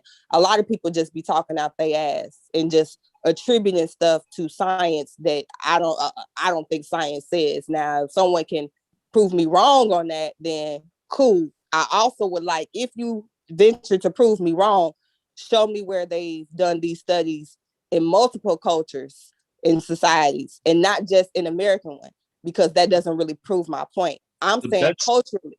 yeah, the best way to look at it would go back because if you do society, you're still gonna get the same, because you're still gonna have the same paradigm shit. You can say, well, okay, that's a Muslim country, they're Muslim over there. So you go back tens of thousands of years, and you look at the grave sites of ancient Homo sapiens, right? And you see the damage and the violence, men versus men, before there's necessarily a cultural setting. See what I'm saying? But the best way to look at it too is like the chimps. Like that's how, Haskell part, I don't agree with that. But evolutionary, those are our cousins. But what I'm saying is that And you only see shows that only shows violence, though. That doesn't show these other emotions and these other things and dynamics that are being attributed to Be specific, male. like, Huh? okay, like, so do you accept violence though? I can accept that violence is probably something that men are naturally more prone to. I can accept that. Then what do you? Okay, so what do you disagree with? I'm disagreeing with the other stuff, like women are more emotional. Like I don't necessarily think that because men are more violent, that proves that women are more emotional. I don't think that. Huh? Yeah, no, I ain't saying that, but like when we say emotional, we got to kind of like in terms of what? In terms of anything. What do y'all mean it in terms of? I think most guys, I want to say most times when guys say they're meaning in regards to decision making, that's the most, mostly when women will make decisions more based on emotion than men will. Men will generally be more guided by logic and reason. Yeah, in a sense. So just so he said, like, speaking to the term of like, this guy is out of line. He needs to be dealt with, and we're going to kill him, right? Versus an emotional response. Well, no, he's a, you know what I'm saying, that he's a good dude. I don't think we should, should kill him. He's like people. But that doesn't necessarily prove that you're more logical, though. Right. No, I'm not saying that, man. Not saying more logical. I'm saying like in terms of those type of situations, a decision being made straight off logic and not an emotional attachment. But right, again, that does not necessarily prove that that's logical. It does though. It doesn't. I have a perfect example for you, Amber. Right. So in the area of jurisprudence, right, or in American jurisprudence, there is a concept called fruit of a poisonous tree, right? And the example that's typically given is a guy is driving around in his vehicle and he has a dead body in the vehicle. Police officer pulls him over just because, he saw a car, for whatever reason, he just pulled it over, right? He proceeds to search the car, discovers the dead body, finds the murder weapon. The driver's fingerprints are all over it. He interrogates the driver. The driver eventually, admits to doing the murder, right? Now, at trial, when it's discovered that the police officer didn't have probable cause to stop the driver. Told stories, but I'm gonna let you finish. I thought women told long stories. Let you finish. Well, no, this is a more of a logical exercise more than a story. It goes to trial. It's discovered that the police didn't have probable cause. He pulled a car over on a whim. Guess what? That guy walks the street, right? Doesn't matter that he did in fact kill that person. Doesn't matter. My point is that type of system, right, could never be created by women. Here you go. Conjecture. Ah, damn, I'm man. telling you. Hold on. Listen. Conjecture. Listen. You're That type. talking about a logical exercise, and then you say something completely Right. illogical. Well, What we that talking part is me saying that is my opinion, right? Women could never, or they would never, create such a structure. Is this a That, logical exercise or not? well, that portion was a logical exercise. Me saying that I don't think that women could create that is my opinion, right? But it's my opinion based on observation, right? So you have to have a kind of cold, kind of calculating way about yourself to literally write a law like that that says you can literally catch a person dead to rights. You know they killed a person, but we're going to adhere to this legal principle, this ideal, because in the greater sense, it's necessary for this system to function, right? Going from generation to generation. Like that's an example of logical thinking that women are gonna. A woman would say, "But he killed him." But see, I think that's illogical conclusion, because are there not women judges who hold to that standard, knowing that that standard exists? Yeah, but they have to. The system They is don't already. have to, because they don't have to become a judge. What are you talking about? No, you said women judges. You're saying exactly. women, So according they, to you, women would right. never do that. But there are women who knew No. that standard existed I said chose women. to become No, judges. no. You misunderstood, Amber. I said the very institution or the very thing called jurisprudence, creating it. I understand what you're saying, right? But what I'm you're saying talking is, about a woman functioning within the system. Haskell, Mm-hmm. you're saying based on evidence that you think that a woman could have never created that.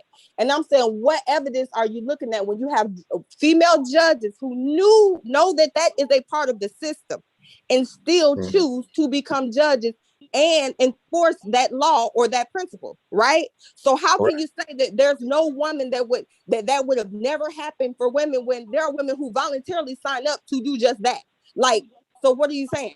Like, I don't understand where the evidence part comes in, that would have never happened for a while. Like, a woman could have never came up with that, even though women choose to uphold that standard. Right. So my answer to that would be exactly what you just said. They choose to uphold that standard, right? They can function within an already created system. I'm saying, if looking at it like starting from scratch to create such a system, like to say literally like, hey, even if a guy or even if a person is caught with a dead body, dead to rights, you know they did it.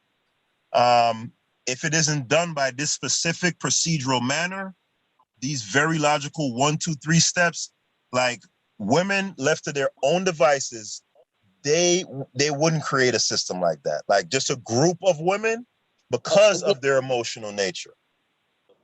Again, you telling me that judges? Hold on, but you telling me that?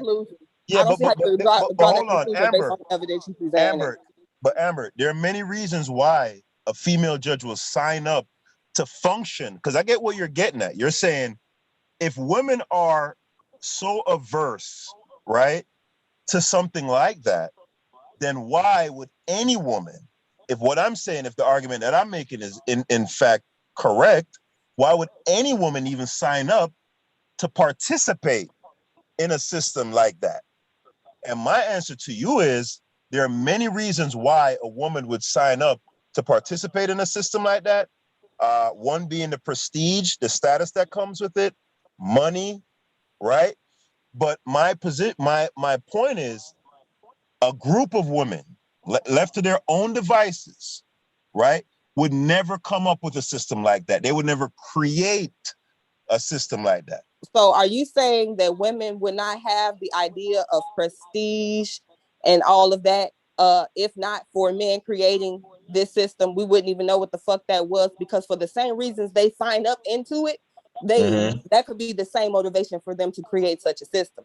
So I don't understand. Like, are you saying that we wouldn't know shit about this if not for men? Like, we wouldn't know these things existed, or we would have no way of even imagining these type of things in our mind?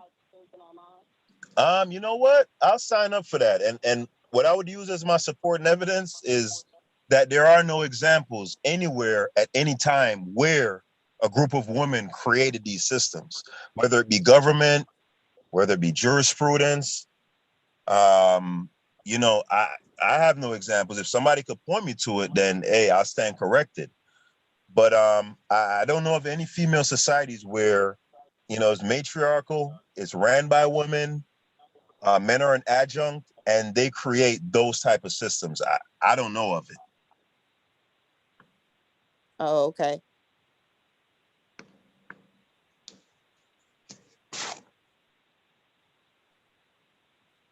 Yeah. And speaking to the chat part of it too. However, we've covered that on several conversations. Yeah, I would not go down that hole again. Yeah, we're going I'm over let like you have we're it. not saying that men are emotionless. Like that's what I'm saying. We got to be like I think like we're not saying that men are emotionless. Like damn, like shit. If a dude slept with my girl and I loved her, shit, that's gonna hurt. Like so we're not saying like so we don't say so. I think that's why I was saying we gotta like we would have to like extrapolate the emotional part of it to really get a context. Otherwise, the emotional part is so vague. You can never filter out what's being meant. But that's always like. And meanwhile, I mean, psychology is a real science. So a lot of the stuff that we're talking about today has been studied. And I don't want to take it back to the earlier conversation, but it would be interesting to see like certified psychologists kind of like really comment on some of the things that we've talked about tonight in terms of behaviors. But when we talk about emotion is important. It's vitally important to human survival. And it's been a part of, you know, human evolution. Because being devoid of emotion, it doesn't allow you to understand certain cues, especially from your young. So having emotion and being in tune with one's emotional being is important. Now, is there such thing as people getting out of hand with their emotions? Absolutely.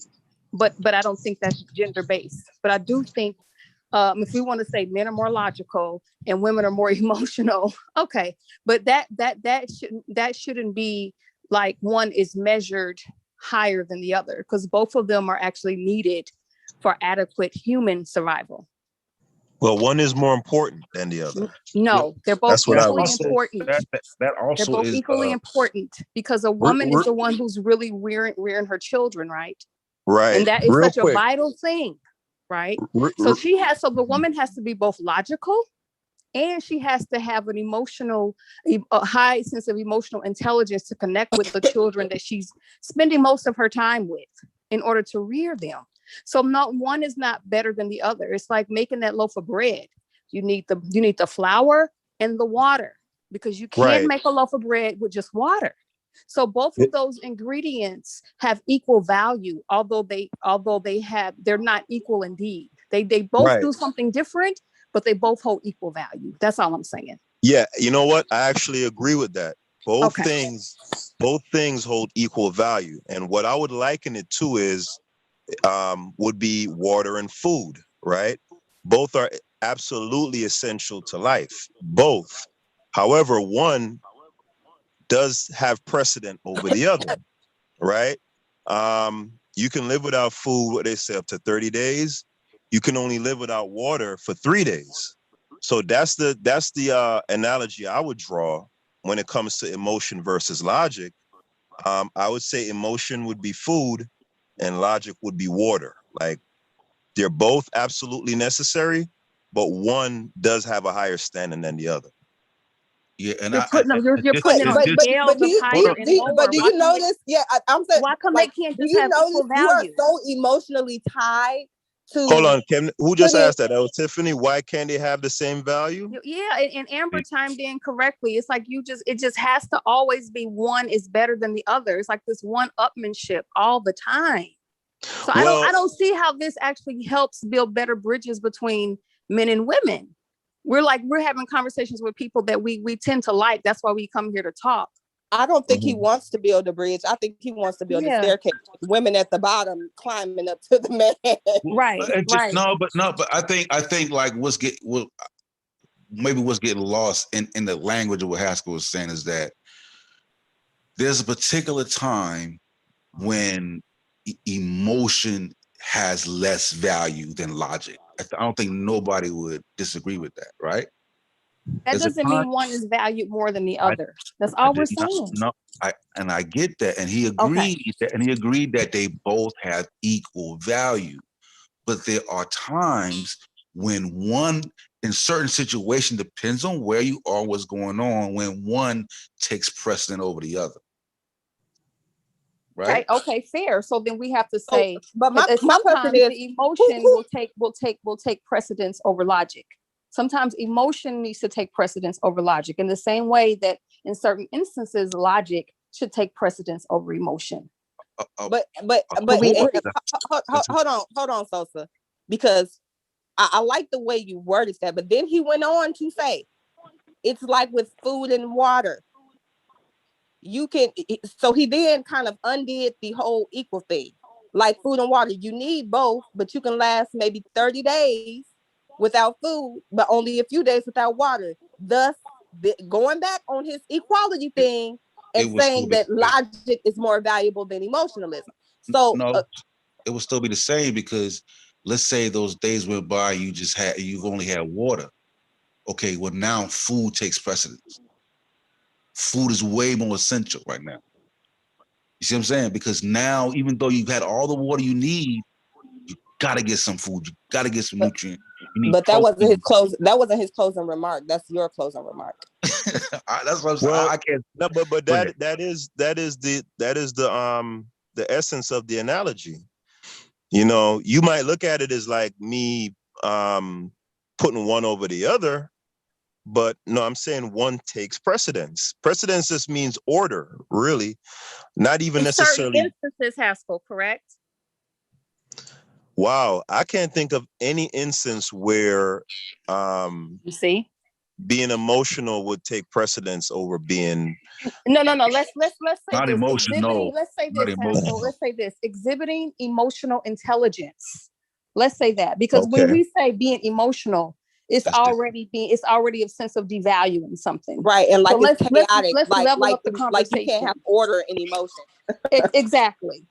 So let's say Right. applying emotional intelligence to a situation and logic to a situation. Depending on the situation, you may have to provide both equally at the same time. And other Right. situations, either one of those two may take precedence over the other. Do you agree? You know what? I actually would, and I just Okay. thought of an example. Like for instance, if you have children, like you know, you have a child and they're having some issue, you can't just be rigid and just purely logical. Yes, you need some emotional intelligence in order to be able to communicate what it is that you'd like to see from the child. You can't just be just this rigid kind of automaton about it. So I would say yes, there are times where emotional intelligence would be more vital in certain instances. But when I say logic takes precedence over emotion, I'm talking about in the macro sense of just survival. Like, like logic takes precedence over emotion in that macro sense. I would agree. Yeah, I would agree. You literally keep undoing. But I would say you too. made a great I would point, but say you too, really like though, kind of undo it every time. But it's cool. Mm-hmm. There's like No, but hold on. You guys don't think that analogy was beautiful? Because I think it gives deference to what you guys are saying, right? When I say that emotion, huh? I'm listening. Yeah. Yeah, I think it gives a certain amount of a deference to the point that you and Amber is making, is that emotional intelligence is important, right? And at the same time, it puts things in correct order, right? In terms of having, so for example, logic makes it so that you'll even have somewhere to sleep or have food to eat, and the emotional intelligence, it comes after you secure those things, right? So I hear I hear a lot of Europeans say it, and I believe in philosophy class where they talk about the concept of self-actualization, right? where a human being reaches their highest level of self-realization, right? But at the foundation of that, food, clothing, and shelter precedes any of the other more higher levels of self-actualization. Maslow's hierarchy of needs. Say again? Maslow's hierarchy of needs. That's what that is? Okay. But even on that base level where you're talking about food, shelter, and survival, yes, you got to apply some very logical things to make that happen. But simultaneously, you have to have emotional intelligence in order for that logic to be administered properly.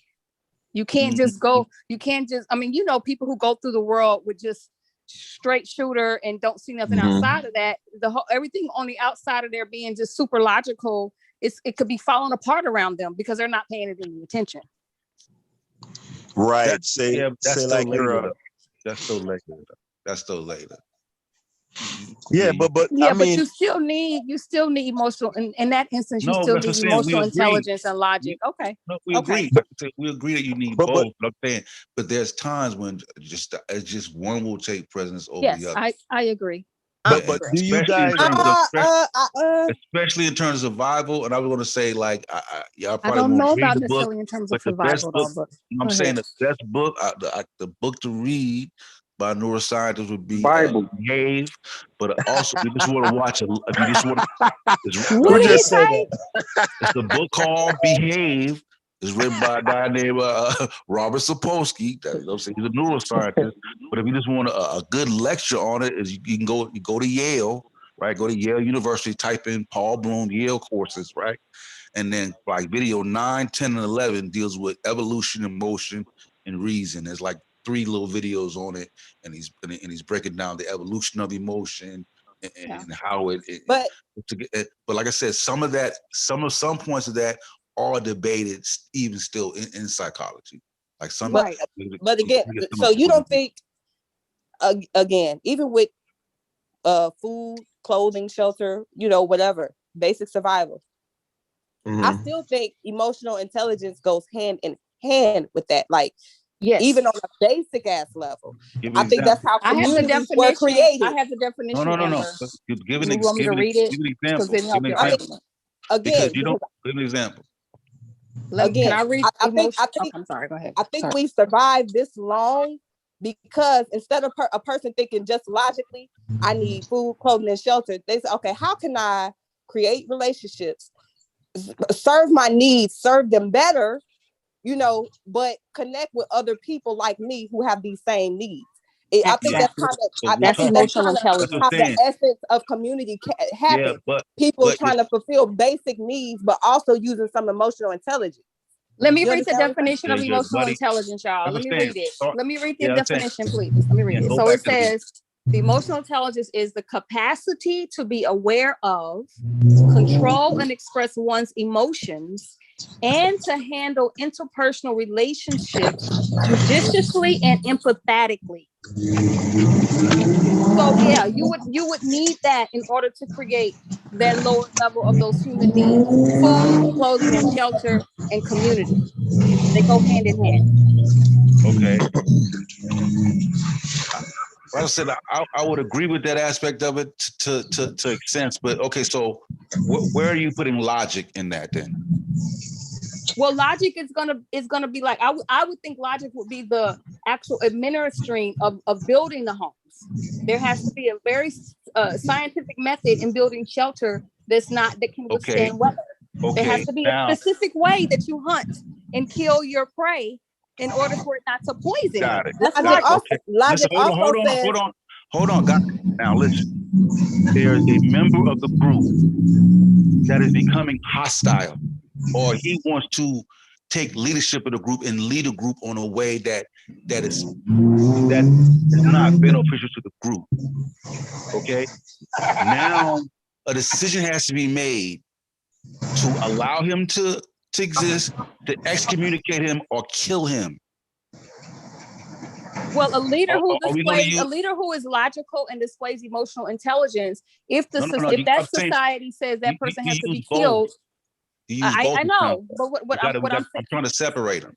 Okay, All right. Well, How do we okay. separate? How do we separate the logic from the I emotion? think Sosa, I can answer that. I think what the ladies are saying is, from what I'm gathering, they're saying there is no separation in essence, that the two work in synergy. Right. Right. I think that's what they're getting at. I don't Right. agree necessarily, but Yeah, but I mean, I get I what they're just saying. gave the definition of But it. that's It was what very I can. plain. That's what I'm saying. I can agree on a small level, but that's like saying that sometimes.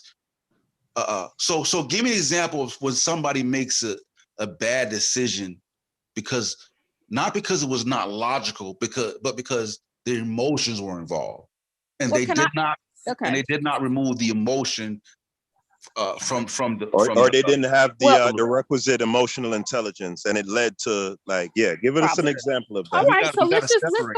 let's go with his example about, you know, if something happens in the tribe and somebody has to be punished. So I'm assuming that this tribe of people have certain rules already established. So let's say the leadership of that tribe doesn't exercise emotional intelligence and decides that they are going to. No, we're starting too soon.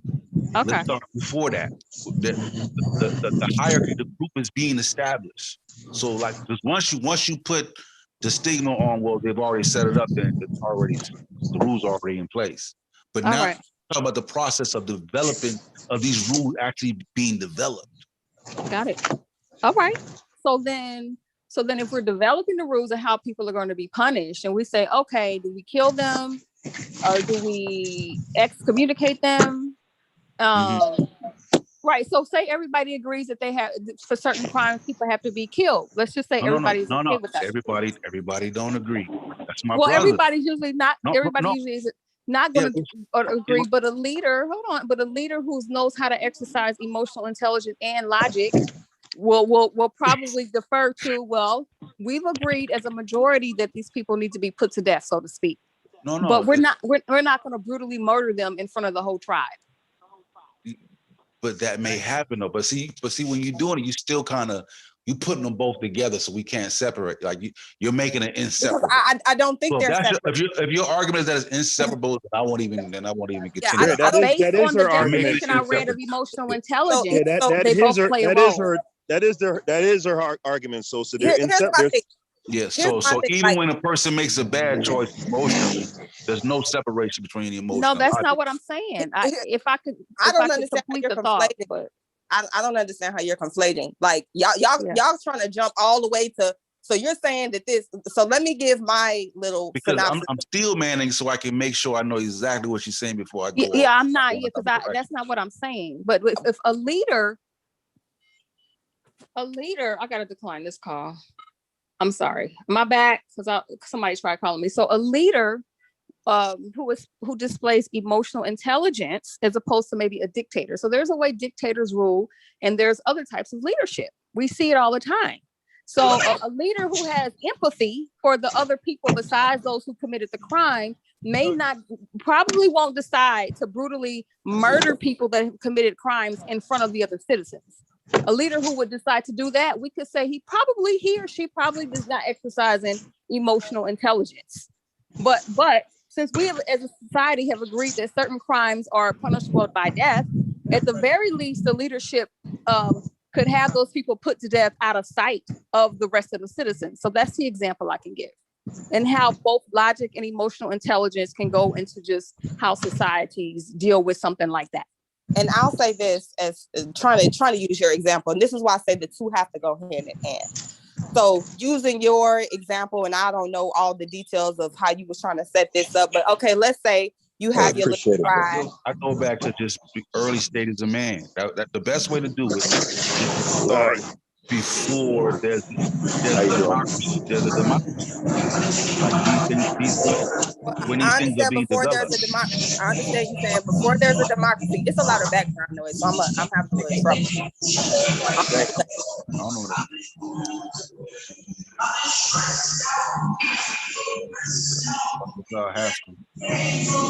Oh, hold on, my bad, y'all. Go ahead, I muted. Yeah, so what I'm saying is, okay, let's say it's a tribe, right? We can even say there's one leader. He's established the rules. It don't even have to be everybody established the rules. He's established the rules. someone did something wrong and the punishment is death, right? Now you could say the logical thing is the punishment is death, kill the motherfucker, right? Right? That's the logical thing to do. But I say emotional intelligence is needed because a good leader would read the room. What's the good of killing this person if I'm gonna lose my following? If everybody else is liable to turn against me and now I'm in danger because this person is a value to the group, then that's different. You see, you're creating. it's not a creating. You're hold trying on. to make it like it's a definitive decision. No. The decision has to be made. A good leader uses emotional intelligence. It's not simply just logic. That's what I'm saying. Is that when you look, I'm talking about. That's why I say stick with early. Once you say there's a leader, right, and then there's now there and the leader has the rules, and once the rules are made, the rules are made. I'm talking about that, like what the science says, right, and as far as developing these groups and these social groups, right, is that when different type of leadership would break up, and the reason that you have group coherence is that groups would band together and kill the individual.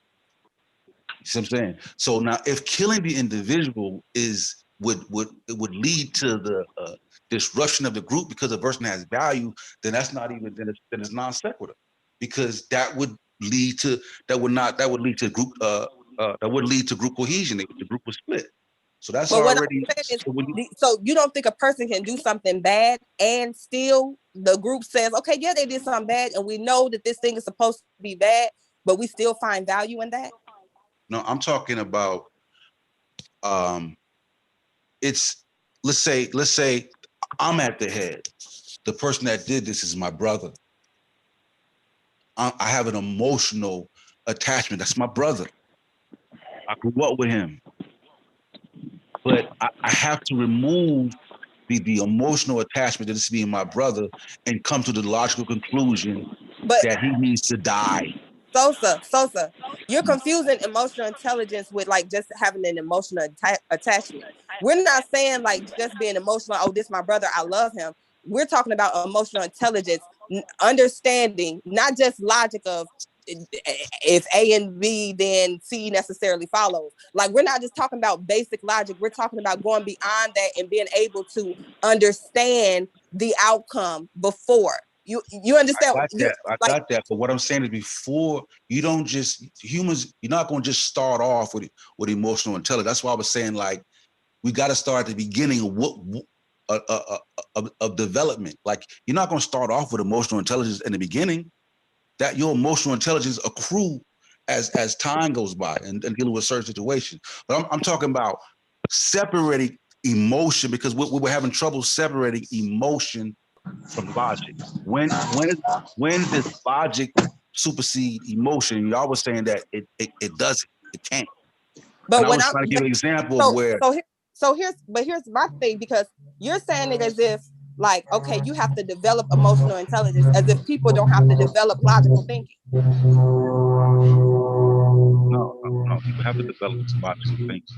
But that doesn't start off, but it starts off a particular way, and then through natural selection, it becomes the norm. Right? But what I'm saying is emotional things that we know now have become the norm. Right? Yeah, like, I'm talking about, that's why I go back to the beginning to when these things are developed. That's why that's why I gave you 3 good lectures to watch. I'm just trying to I'm trying to disambiguate emotion from logic so we can have a discussion. Yeah, but Sosa, right. if their position, hold on, but guys. My question, real quick,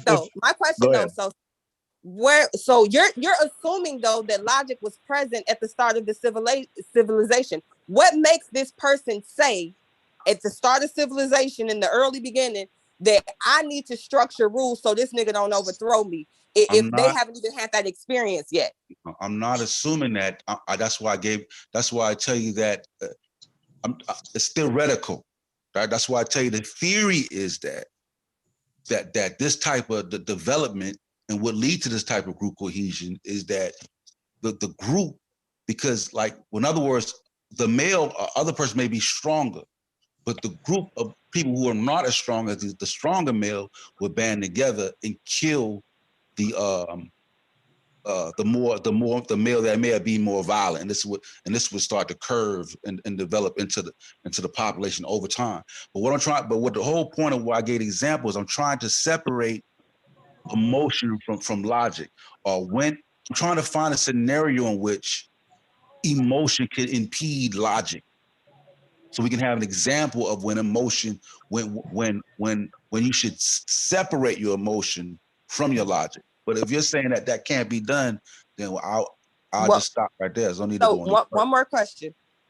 So you're saying that science says that this dynamic is gonna follow based off of the threat that this person will pose, or the threat that this person will pose to others, right? No, yeah, the group cohesion. To the group cohesion. This is not something that has actually happened, though. This is just their feeling, right?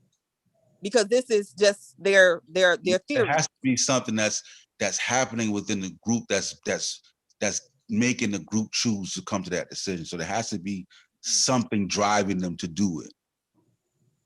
It has to be. No. It has to be an act. Well, we can be. Well, that's what I'm saying. Even though it's emotion, right? That's what I'm saying. Everybody's emotional. Everybody's emotional, right? But now it's my brother, though. I'm not getting what you're saying with it's my, like, so you don't get what you're saying. Like, in other words, when a parent has two siblings and you see a situation where one sibling is out of control, and she may have not two siblings, she may have many kids, and the parent may make the decision to say, you know what, may put one child out, even though she loves that child and she has an emotional attachment to that child. She may say, you know what, for this family to thrive, you need to be gone. And even though I love you, I have to be logical and say, you know what, you're being here as a threat to the family. But you don't think that that's also emotional, though? That's what I'm saying. If you won't separate it, then it is what it is. Yeah, because you know what's funny. You don't think that's also an emotional decision, though, right? Right. I'm saying that even though it's emotional, logic took precedence. That's what I'm saying. But I don't think necessarily logic took precedence. I think they're both working in tandem together. That's what I'm saying. If that's going to be your argument, then that's just the end of it. Okay. Right. So what Sosa is saying is, in essence, if you're basically synonymizing logic and emotion, in essence, you're saying there's no delineation between the two. I'm not saying they're the same, but I'm saying they're closely. I'm saying one can inform the other. I think a lot of the things that we think are logical are informed by our emotional intelligence of what we know. Right. But you know what's funny, and I just realized I've come to find that definition of emotional intelligence problematic. Even the old even the idea of emotional, that it's just problematic the more I think about it, because within that definition that Tiffany read, the word judicious was used, right? And judicious really is a function of logic. So from what I see, that definition is just logic rebranded in some flowery words, so yeah, like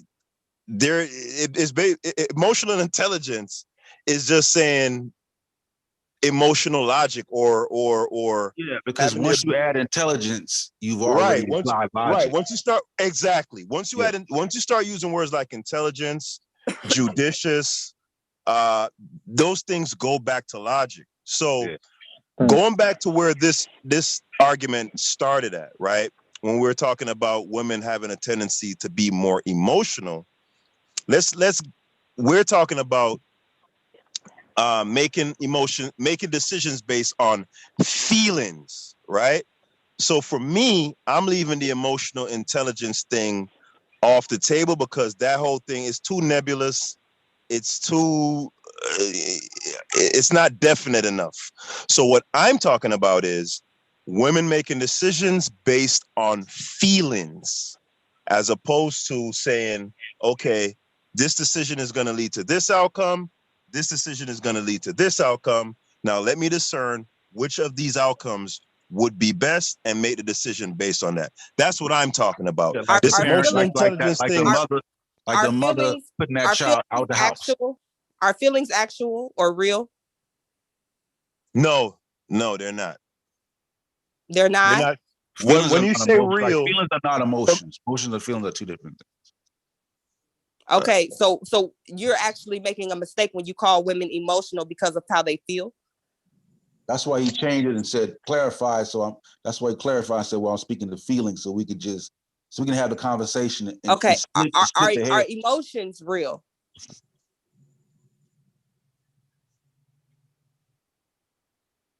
Hello? Mm-hmm. Are emotions real? And I don't know. That's a weird. In terms of, are they tangible? Is that the question? Not necessarily tangible, but are they real? Is it just something made up? Is there any validity to emotions? Validity to emotions, yeah, of course. Yeah. Okay, so can emotions also be logical? Yeah. That's what I'm saying. Can emotions be logical? Of course, your emotions can be logical because you could. Anger, if somebody punch you, is logical. Right. Okay. Why are we trying to act like emotions can't be a part of logic? Right. But I would say so I would disagree because you then you then get into this kind of where Amber just led you is kind of into this little right, it just muddies the water. So I would say no, someone punches me, right? And I have a visceral reaction. It doesn't muddy the water. It just doesn't follow your agenda. No, hold on. No. Let me finish what I'm saying. Because Sosa said, yes, you can be logical within your emotion. I'm going to disagree. And using his example, if someone punches me and, I get angry and I want retribution, that's a visceral reaction on my part. There's no calculation involved there. I would make not retribution. I just said angry, not. Well, yeah, anger, but yeah, I would make a clear delineation between me feeling anger from somebody punching me and but anger is emotion. Yeah, anger is an emotion. Yeah, absolutely. Yeah. But your question is, you're talking about something else, like how people express their anger and all of that. Like we wasn't talking about Amber. No. Trying to separate. Hold on. No, I'm speaking to your question. Your question was, can logic? You said, can logic be involved in emotion, or can your emotion be logical, right? And Sosa said yes, and he gave the example of someone punching you, and you responding with anger. And I'm saying I disagree with that, and I would make a clear, bright, and distinct delineation between emotion and logic. And using that example, me getting angry is just a simple, visceral, human reaction, human emotion. I'm making a clear distinction between that and logic and rationale. But here's the problem, though. Here's the problem, Haskell. Hold on before you go. Before you go, because I like this, just for the clarity of it. When you say, can emotion be logical? And I would say yes. And then I would say, can emotions be illogical? What would you say? Absolutely. You see what I'm saying? So it's like, how are we gonna separate? But but the whole idea is pause. Pause. So would you not say that a lot of guys walk around saying that men use logic when they're actually not using logic? Yeah, I'd agree with that. Of course. Okay, sure. So of course people can misuse or abuse a word, and there's always some shit in the mix. So we're not talking about that. What I'm saying is y'all saying that you have to separate the emotion from logic. And I'm saying technically that's not true. So that's illogical. Well, to me, you've already took that. That's why I said you've already took that stance. You've took that stance that they're inseparable. And that's the thing. If the discussion is, based on that, we can't go further. Right. It becomes so nebulous. It becomes so disambiguable that you literally can't have a discussion at that point, because in essence you're synonymizing the two things at that point. So when I use the word logic and I use the word emotion, clearly It's psychology a science?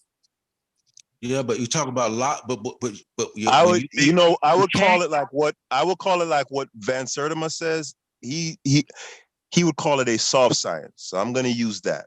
I love psychology, so I call it science. Yeah, I would say it's a soft science. I don't just feel but and I will agree with Haskell to a degree, because when the difference between psychology and then when you're talking about like neuroscience, that's you know what I'm saying, you're getting into like different caveats when you get into psychology. That's a little different. It doesn't even matter to me. Do you think that logic is applied in both the science of psychology and neuroscience? Is logic applied there? Yeah, but there's a separation between logic and emotions. They're not the same. Okay, logical reasoning. Logical reasoning is logical reasoning. So what's the separation? Logic is reasoning. Oh, right. So what's the separation from emotion? In psychology. Because in terms of emotion, emotion is just. I'm saying in the study of psychology, we're talking about what makes the study of psychology the study of psychology. What makes that a science? What like, why is it even a thing if there is no logical reasoning, if there is no right? Do you understand what I'm saying? Like, you're saying that emotions are different, but psychology is kind of the study of that. Okay. No, part of psychology is the study of emotions. Yes. And part of psychology is also, but psychology itself is based on based on logic. That's what it is. Philosophy is logic. Before you can put things in a lab and scrutinize under a microscope, you had to reason your way to it through logic. Is philosophy considered a soft science? Yes. Yeah. Oh, okay. All right.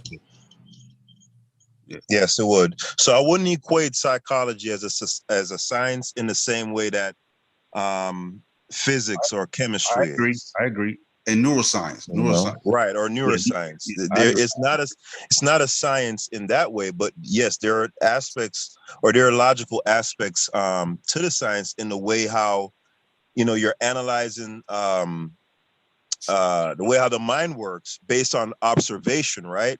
Hold on, I gotta answer this call. This is my son. Hold on. Yeah. But, I feel because you're limited as to how you can test. There you go. And you know what I'm saying, because certain factors may come and you'd be like, okay, I didn't even factor in this. Right. Hello. You know what I mean? So I agree with that. I agree. Because like I said, I'm in the neuroscience. I love psychology, but I'm in the neuroscience, but I love psychology. Hello. You talking to us, Amber, or you talking to your son? Oh, okay. Yeah. So I was saying. But my whole point was, I'm not saying that emotion is logic. That wasn't my point.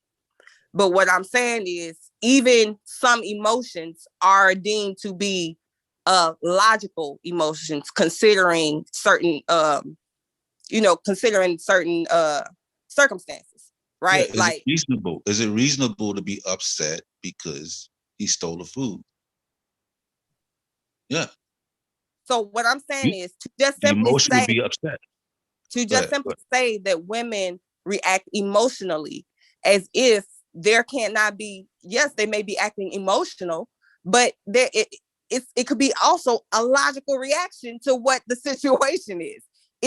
And I think that gets kind of diminished or doesn't get talked about, like women are just crazy and just out here just acting erratic and chaotic all the time, and it's very disingenuous.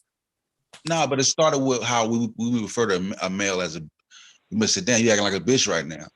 It's not saying that his sense of sensitivity or his emotional is illogical. We're saying like, listen, we finna go ride on this dude right now. We ain't got time for that shit, bro. Like either you with it or you not with it, nigga, bounce. See what I'm saying? We talk about it in that sense. We're not saying, yo, you're crazy to think that. Nigga, yeah, you can go to jail, you know what I'm saying? Yeah, you know, y'all was cool back in it. Yeah, that's not illogical. Yeah, everything you said is logical, bro. But fuck all that shit, bro. You know what I'm saying? Either you with us or you not. We finna go do this shit. You see what I'm saying?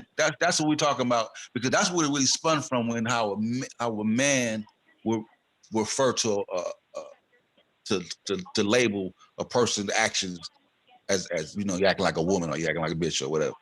Right. I mean, even and you know, I know And Amber when I say you acting like a bitch, I don't mean woman. I just mean like you acting like a whole fuck ass nigga, a bitch, you know, immature. You know, I don't necessarily mean woman. Even though Because women you're a can be woman, you acting like can't a mean bitch it. too. Like Because you're a woman, you can't mean it the same way we do. Because you experience it, you experienced it through a different lens. You can't. But truth be told, I've met far more emotional men than women. Like, and honestly, it's a lot of, because women are more accepting of quote unquote that title. They don't really, you know, it doesn't tickle them the way it tickles men when you tell them that they're being emotional. You tell a man that he's being emotional and he becomes even more emotional. Like, damn. He becomes offended, right? Why is he offended? Because he thinks that only women are emotional. Yeah, like I said, I agree. Well, I don't think, because again, Sosa said earlier that, of course, no human being is completely devoid of emotions, right? So clearly, when we say a person is being emotional, it's more speaking to, you know, their overall like behavior or how they're approaching something. It's not to say that you can't have emotions, like you can't be angry or you can't be sad or you can't be happy, or those are emotions. Being emotional is a different thing. When someone says you're being emotional, they're literally saying you're acting irrationally. Yeah, you're going over the top now. You're over Right. the top. That is what's being communicated when they say you're being emotional. So, for example, I'll give another example. Like women will, like I remember I had a girlfriend one time. She told me I don't want nothing for my birthday, and of course I was young then. You know, I really thought that meant she don't want nothing. So I didn't get her nothing, and this motherfucker got to pouting. Right now, what Amber would say to that is, well, she was immature or whatever, and she probably was. However, every woman and a liar and a liar. Don't forget that. And a liar, right? But what I'm saying is that is just a particular example, right? The fundamental thing about what she did or how she communicated there, that's endemic to every woman, right? Now, every woman is. Hold on. I'm going somewhere. Remember, I chose my words very carefully. I said fundamentally, the manner in which she communicated there with me, fundamentally, that is in every woman. That's not to say that every woman would be that silly, right? In that particular, huh? I think it's in every man too, but continue. Every man, it's in every man to like communicate and not mean what they say, and you know, just anyone can be. Well, you know, this society, you know, we have been engineered. The men in this society have been engineered to be really soft, you know. So you will see men in this society exhibit those behaviors a lot. So I wouldn't necessarily disagree with that. What my argument would be is of course, I've said it before, I believe those behaviors, from my 39 years of observation, is those behaviors are endemic to women, just to varying degrees. So what that woman did to me, of course, that isn't an extreme level, but I believe that's in every woman. Like, listen, go ahead. No, I'm done. I just say, because I would say, like, if a man was to do that, if I'm finna dip out and I asked my homeboy, hey, look, you want to bring something back? You want to grab something to eat? And he said, no, I'm good. And I come back and he like, yo, man, like, you know, I was hungry. Why you give me something to eat? like the group would ridicule him. He would be scolded.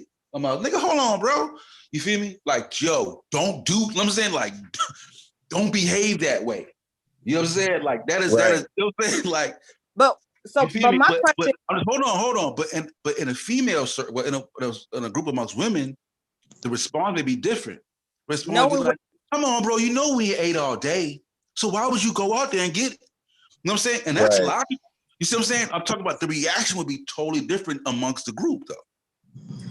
I'm gonna say this, right? Like, I just haven't been around. Now, I'm not gonna say I haven't been around, because I've been around some women who do not mean what they say, right? They will, you know, say they don't want you to bring them nothing back, and then get a whole attitude when you don't bring them nothing back. Like, I've been around that. But me personally, I'm gonna say something. Like, I had a friend that would complain about her guy having her cook a whole new dinner, right? After she's made dinner. But you would ask him, after you've already started cooking dinner, what you want to eat. He then tells you what he wants to eat, and you go and make a whole nother dinner. And then you want to make it his problem. No. Why did you ask him if you did not want to accommodate him? You could have just simply told him. Have you ever tried telling him, hey, baby, this is what I made for dinner? Have you ever tried that? No? Okay, then what are we talking about? Like, I don't understand. You're mad because you presented an opportunity for him to tell you some shit that you didn't really want him to tell you. Like, I don't get it. But for me, I'm going to be very clear about what I want. The only time I'm going to get an attitude is when you ask me what I want and then you do what the fuck you want to do.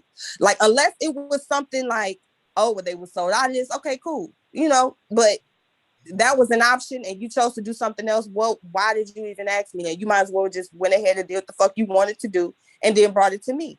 Don't pretend to care about what I want and then go do what the fuck you want to do. That's the only time I'm gonna be mad. In terms of average, though, do you, from your experience, are you saying that generally women fall towards your side of the scale, or generally, from your experience, women fall to the other side of the scale with your friend? I do think that generally women fall to the other side of the scale, but I think that is the problem of men who don't say anything about it. Like, you're consistently dating women who do this, and then you talk it up as to being a feminine thing, and it's not. You're childish. Say what you want. We're grown. Like, okay, so then you're saying that the reason that women are like that is because of men. And not yes, it's accepted. It's accepted. Basically. That's what you just said. You just said that it's not the woman's fault that she's that way. No, I'm not saying that it's not the woman's fault, but what I'm saying is, if there aren't people, because I can tell her this all day long, right? But I'm not her man, right? When a woman does something like that, you call it out, like, okay, but you just said you didn't want this. Like, why did you do that? Like, that's cool. What do you think would happen if you did to do that? Like, give me an example. What like? What do you mean? In today's society, because I'm gonna tell. I've definitely told guys that, and you know what they did? They either quit asking me what I wanted and brought me what they wanted me to have, or if they ask me what I want, they're gonna make sure they get what I want. It's very simple. And we ain't got no more arguments. I'm talking about not your side. You said that your side is I'm saying I don't know. I don't know, because there have not been men that have done it. I don't know. Men don't typically call it out. They just complain about it, like, oh, and women to do this and women to do that, but nobody's saying nothing to the women that's doing the shit. They won't go and say, like, no, don't do that. Next time you want something to say that. In my experience is that men do that. Sometimes men will just say, you know what? I ain't finna even argue about that. Like, I brought this up so many times and it becomes a circular argument. You know what I'm saying? So you know what? I just either I'll deal with it or move on if it's that serious. Normally, yeah, I don't expect to encounter a woman who's gonna be direct like a man would. You know, again, like I said, those behaviors are exhibited in varying degrees, and certain degrees are intolerable, and certain degrees are tolerable. You know, like again, there's no way I can expect a woman to be like me or to be like a dude, like, and just straight up. Again, to go back to my example where I was given about if me and Sosa was to go somewhere, and let's say we going out to the club or something, and he got on some oversized shirt from 2005. You know what I'm saying? I'm gonna look at Sosa and be like, hey, dog, you look real goofy, nigga. Go in and change that shit, man. You look, what the fuck is you doing, dog? You know, now I would not expect to be able, I don't even want to communicate with a woman like that. And women don't communicate with each other like that, right? They'll hold on. Not everybody, the median. Hold on. This goes back to the whole emotional intelligence thing and reading social cues and et cetera, right? What a woman would do is if they're going out as a group to a club, it's a high profile event and their girl is wearing something and, you know, it's making her belly look all floppy and it might lessen their chance of being able to get into the club. What one of their friends will do is they'll use their emotional intelligence and not be so direct as maybe a guy would. And they would be like, hey girl, damn, look at this. I got this black dress for you. It'll be perfect. It look way better than, you know what I'm saying? It fits your figure way better. You know what I'm saying? And this goes to what Tiffany was saying about why she can't stand Kevin Samuels. That's the emotion in her as a woman. That direct communication that Kevin is getting, when he says to that woman, hey, you're average at best. Women just don't communicate that way. She wants the Iyanla Vanzant, the flowery, more tender, more, you know what I'm saying? So it's funny. Huh? Maybe I was raised around savages because we always, like if we was going out and this is me, my sister's cousin group, and really none of us was like off like that. So we kind of knew from an early age, like girdles was always a thing for us. Girdles, shit like that. Like, so we'll ask, oh, what you wearing to such and such? Let me see. Oh, so you wearing a girdle with that, right? It took, you know, snatch all that up. I mean, we're just gonna say it like that because don't walk outside with no girdle. We're gonna tell you, oh baby, you look horrible in that. And that's just how, oh baby, you look horrible. Oh no, you can't do that. And oh, for real. Like, that ain't it, boo. We gotta find something else. That's just how we communicate with each other. Even with my friends. To the median though, you gotta speak to the average. What I'm saying, I don't know what the average women do. And you know what? In their, a lot of times, that's why those large female groups hold on 1 second. Tend to fall apart, Sosa's, because, you know, it's funny. I've heard girls be like how Amber just said, that don't look good and da. And a lot of times shit like that will, we hear it. You back, Amber. A lot of times that will lead to resentment from women in the group from being spoken to like that, right? And they'll hold it in, you know. Whereas with men, like, you know, my dog tell me, dog, you off, like you look crazy, da. If I'm an actual man or you know, a real guy, one not who's in you know, completely programmed by the society and soft, you know, I'm gonna just take that and I'm gonna look at it like, damn, dog, you looked out. You know what I'm saying? Or something like your breath being stink. You know what I'm saying? Like a woman. Like, all right. So for example, right? I'm gonna use a woman and man example. Like a woman will be hesitant to tell a guy that his breath stink, and that's the reason why she ain't fucking with him. You know, because she don't want to hurt his feelings. You know what I'm saying? Whereas a dude would be like, hey, bro, your shit smell like goddamn a straight bag of onions, my boy. You know what I'm saying? Like, Yeah. Listen, men though, that's also speaking to Haskell's point, Kevin Samuel. We have a more shaming ritual with men, and we'll shame you till you step up. And men are more accepted of the shaming to, like, because I'm saying, you either, if you're not gonna fight, everybody gonna fight you till you fight back. Like we just that's how men go at each other. Like so, but that won't be acceptable in a female circle. Like nigga, you need to lose some weight, nigga. You fat as hell. what I'm saying? Like, we'll tell a nigga that straight up, but you can't really, but that's not how it's worked in the female circle because that's a different dynamic. Now I will say this, like as far as you saying, like a woman won't tell a guy like his breast stank, and that's like it depends. Now if it's just somebody I'm not really interested in, like, and I've kind of like, okay, this is gonna be our last date, and I smell his breath and this thing. No, I'm not saying shit because it's no longer my business. Like I don't really care what your breath smell like. If it's somebody I'm actually dealing with and they breath, I'm like, damn, what is going on? Like they breath starting to get a little tart. I'm definitely gonna say something because I actually like you. So I care. That's something that bothered me, and I'm not gonna be able to take it. So I'm gonna have to say something. Just like I would expect somebody to say something to me, like, "Oh, baby, what's going on?" Like, as far as even like with women, my thing is, I will say this: it depends to some degree. Have I seen women kind of like get upset or build up a resentment?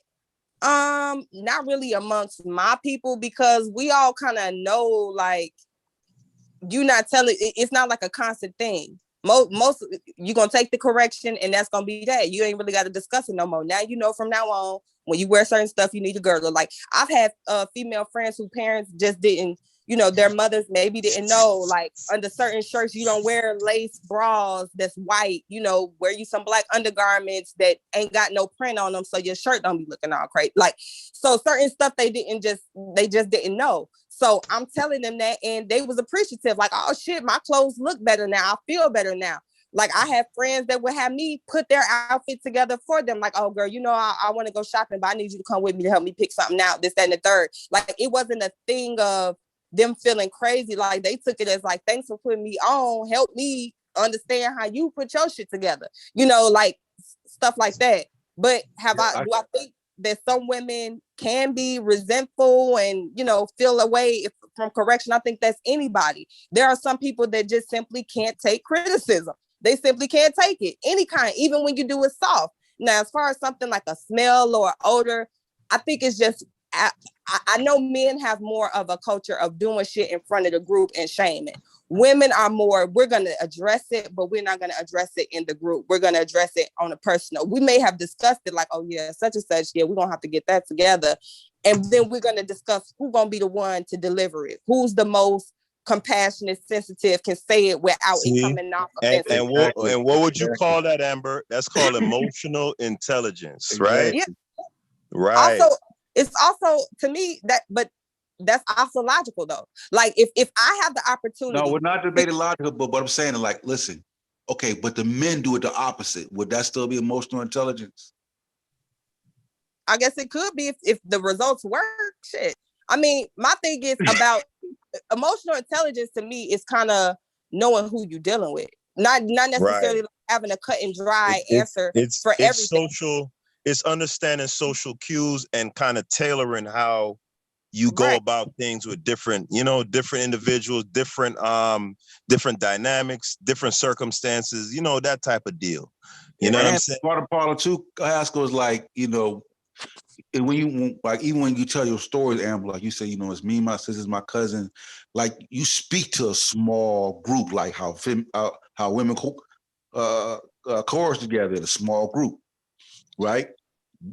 And we're speaking to like shit. It don't matter, nigga. Want a group of niggas. Everybody, we don't gotta know everybody. Don't gotta know everybody like that. You know what I'm saying? Because we might sit that to the homie, and it might be some other niggas around who ain't homie like that. You know what I'm saying? Now we may not do that to our closest road dog like that. You know what I'm saying? But to some of the young pups, we might go about it differently. That's why I think that the group dynamic that you speak of is going to factor into the group dynamic. Let me ask. I want to ask Amber. I have a question though. I have a question because if this is how guys handle it, right? Now let me ask a question. Let's say it's you, your homeboy, and a group of his homeboys, niggas. All of them look like hoodlums, killers, goons, take you out any moment. Would you still use that shaming tactic? No, that shaming tactic would be used by the other side. You'd have to be more probably. You have to temper it a bit. If you could tell like a person is more prone to violence, just naturally you're gonna temper it a little bit. And a hierarchy was set up. Once that dude come with his friends and thugs or groups and killers, and you're not, a hierarchy is already formed. You would be out of rank to even speak like that because you know what I'm saying? Because the hierarchy, you know what I'm saying? Like, disrupting the hierarchy. I want to ask Amber this, going back but to that's a level of emotional intelligence though. It is. So it's not is. like a Amber, act this way all the time. Yeah. I wanted to ask you something though. Going back because I know you haven't consumed much of Kevin's content. Did you see his most infamous video, the one with the average at best one? Did you see that one? I haven't seen any of his videos all the way through. I've seen little clips. Then what the hell is he talking about? How? But here's the thing. Here's the thing. But Amber, how is he gonna speak to this man and say he's this and that? And you literally, how does that work? I've literally watched clips where he's asked someone a question, she's responded, and he's made a whole assumption, conclusion that had absolutely nothing to do with the fucking question he asked her. It was way off base. And but for Amber, the most part, hold on, Amber, Haskell. For the most part, if you pay attention, I don't even really critique Kevin Samuels. I'm always talking about his followers because those are the people that I actually engage with in conversations. When we ain't even talking about Kevin Samuels. They come into the conversation talking about high value. I don't even halfway address Kevin Samuels because I don't give a fuck. He ain't my leader. He ain't my messiah. I do not care. I feel like the niggas get in the bag, manipulating people like anybody else. It's none of my business, really. Kudos to him. Yeah, but see again, people. But that's an emotional reaction when you say he's getting to the bag and he's doing this because you literally just seconds before admitted that you've just listened to a couple of clips, a couple of sound bites. So do you think he's not making money doing this? Do you think he's not making money doing this? Well, but that's a different thing than grifting, right? You're accusing him of being a grifter, essentially. Right? Yeah, I do think he's manipulating people. And I just told you now. I see him speaking to again. If someone asked the question, "What street did you grow up on?" Oh, I grew up on 28th. See, this why the fuck because motherfuckers growing up on 22nd and now they fat out of shape. Like, yeah, now, nigga, look, you just talking shit. You just talking shit. Listen, sometimes I ain't gonna lie. Sometimes when I watch Buddy, he does do that. You know, see, that's why sometimes that shit goes. I'll be like, all right, dude, you. But you know what? If you're a human being, if you're doing a 2-hour show 3 days a week, you're gonna, you have your idiosyncrasies that are gonna be kind of, you know what I mean? If you talk long enough, you're gonna say some bullshit. You ain't gonna. I don't care who you are. Right? You're gonna have your tendencies that are kind of annoying or kind of off or. That's why I'm saying you cannot make an assessment on a person, especially the type of assessment that you've made that he's just some nigga that's just grifting based on a few clips. Like, I stand by that. Manipulating people and getting to the bag. But that's again from what I see perfectly. From what I see, but Amber, you know what that is? Again, that's from emotion. What I see, I'm gonna make a rash judgment. From what I've seen, the shit that he's saying has nothing to do with the questions he's asking. He's drawing conclusions from evidence that does not support his conclusion. He's just saying any fucking thing. He's saying what the people want to hear. That is manipulative. Sosa. That is pandering to me. Sosa. And he's making money. So now, Sosa, look at this. Look at this, Sosa. Isn't this funny, right? Amber is the most outlier of outlier women, right? The one who doesn't fit the mold, who isn't emotional. Yet, look how emotional she's being right now. She's literally admitted to not watching this man's content. Only outside. Hold on, Amber. I will not, because I will not contribute to the bag that he's making. I don't Hold on. I won't contribute to the bag. You can watch his content as much as you like and take notes. I've seen enough. I've seen enough clips to say, nigga full of shit. Hold on. Don't make us say the word, the E-word. I don't need to hear every mumbling word that he's spoken. I can make a character judgment. Amber. I think he's manipulative and he's getting to the bag. Now, you can say that's emotional. I don't give a fuck. He's manipulative and get into the bag, in my humble opinion. The fuck?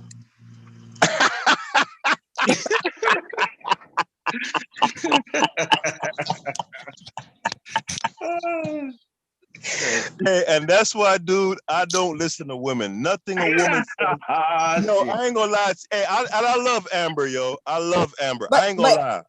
Hold on, Amber. Hold on, Amber. I don't need you to listen to me, nigga. You said that you watch him and follow him. You a whole grown ass man trying to be a leader. They got a leader. She might as well get with Kevin Samuels. He your daddy already. Now he my daddy. Yes, he's your daddy. And this is why I don't listen to niggas that listen to other niggas.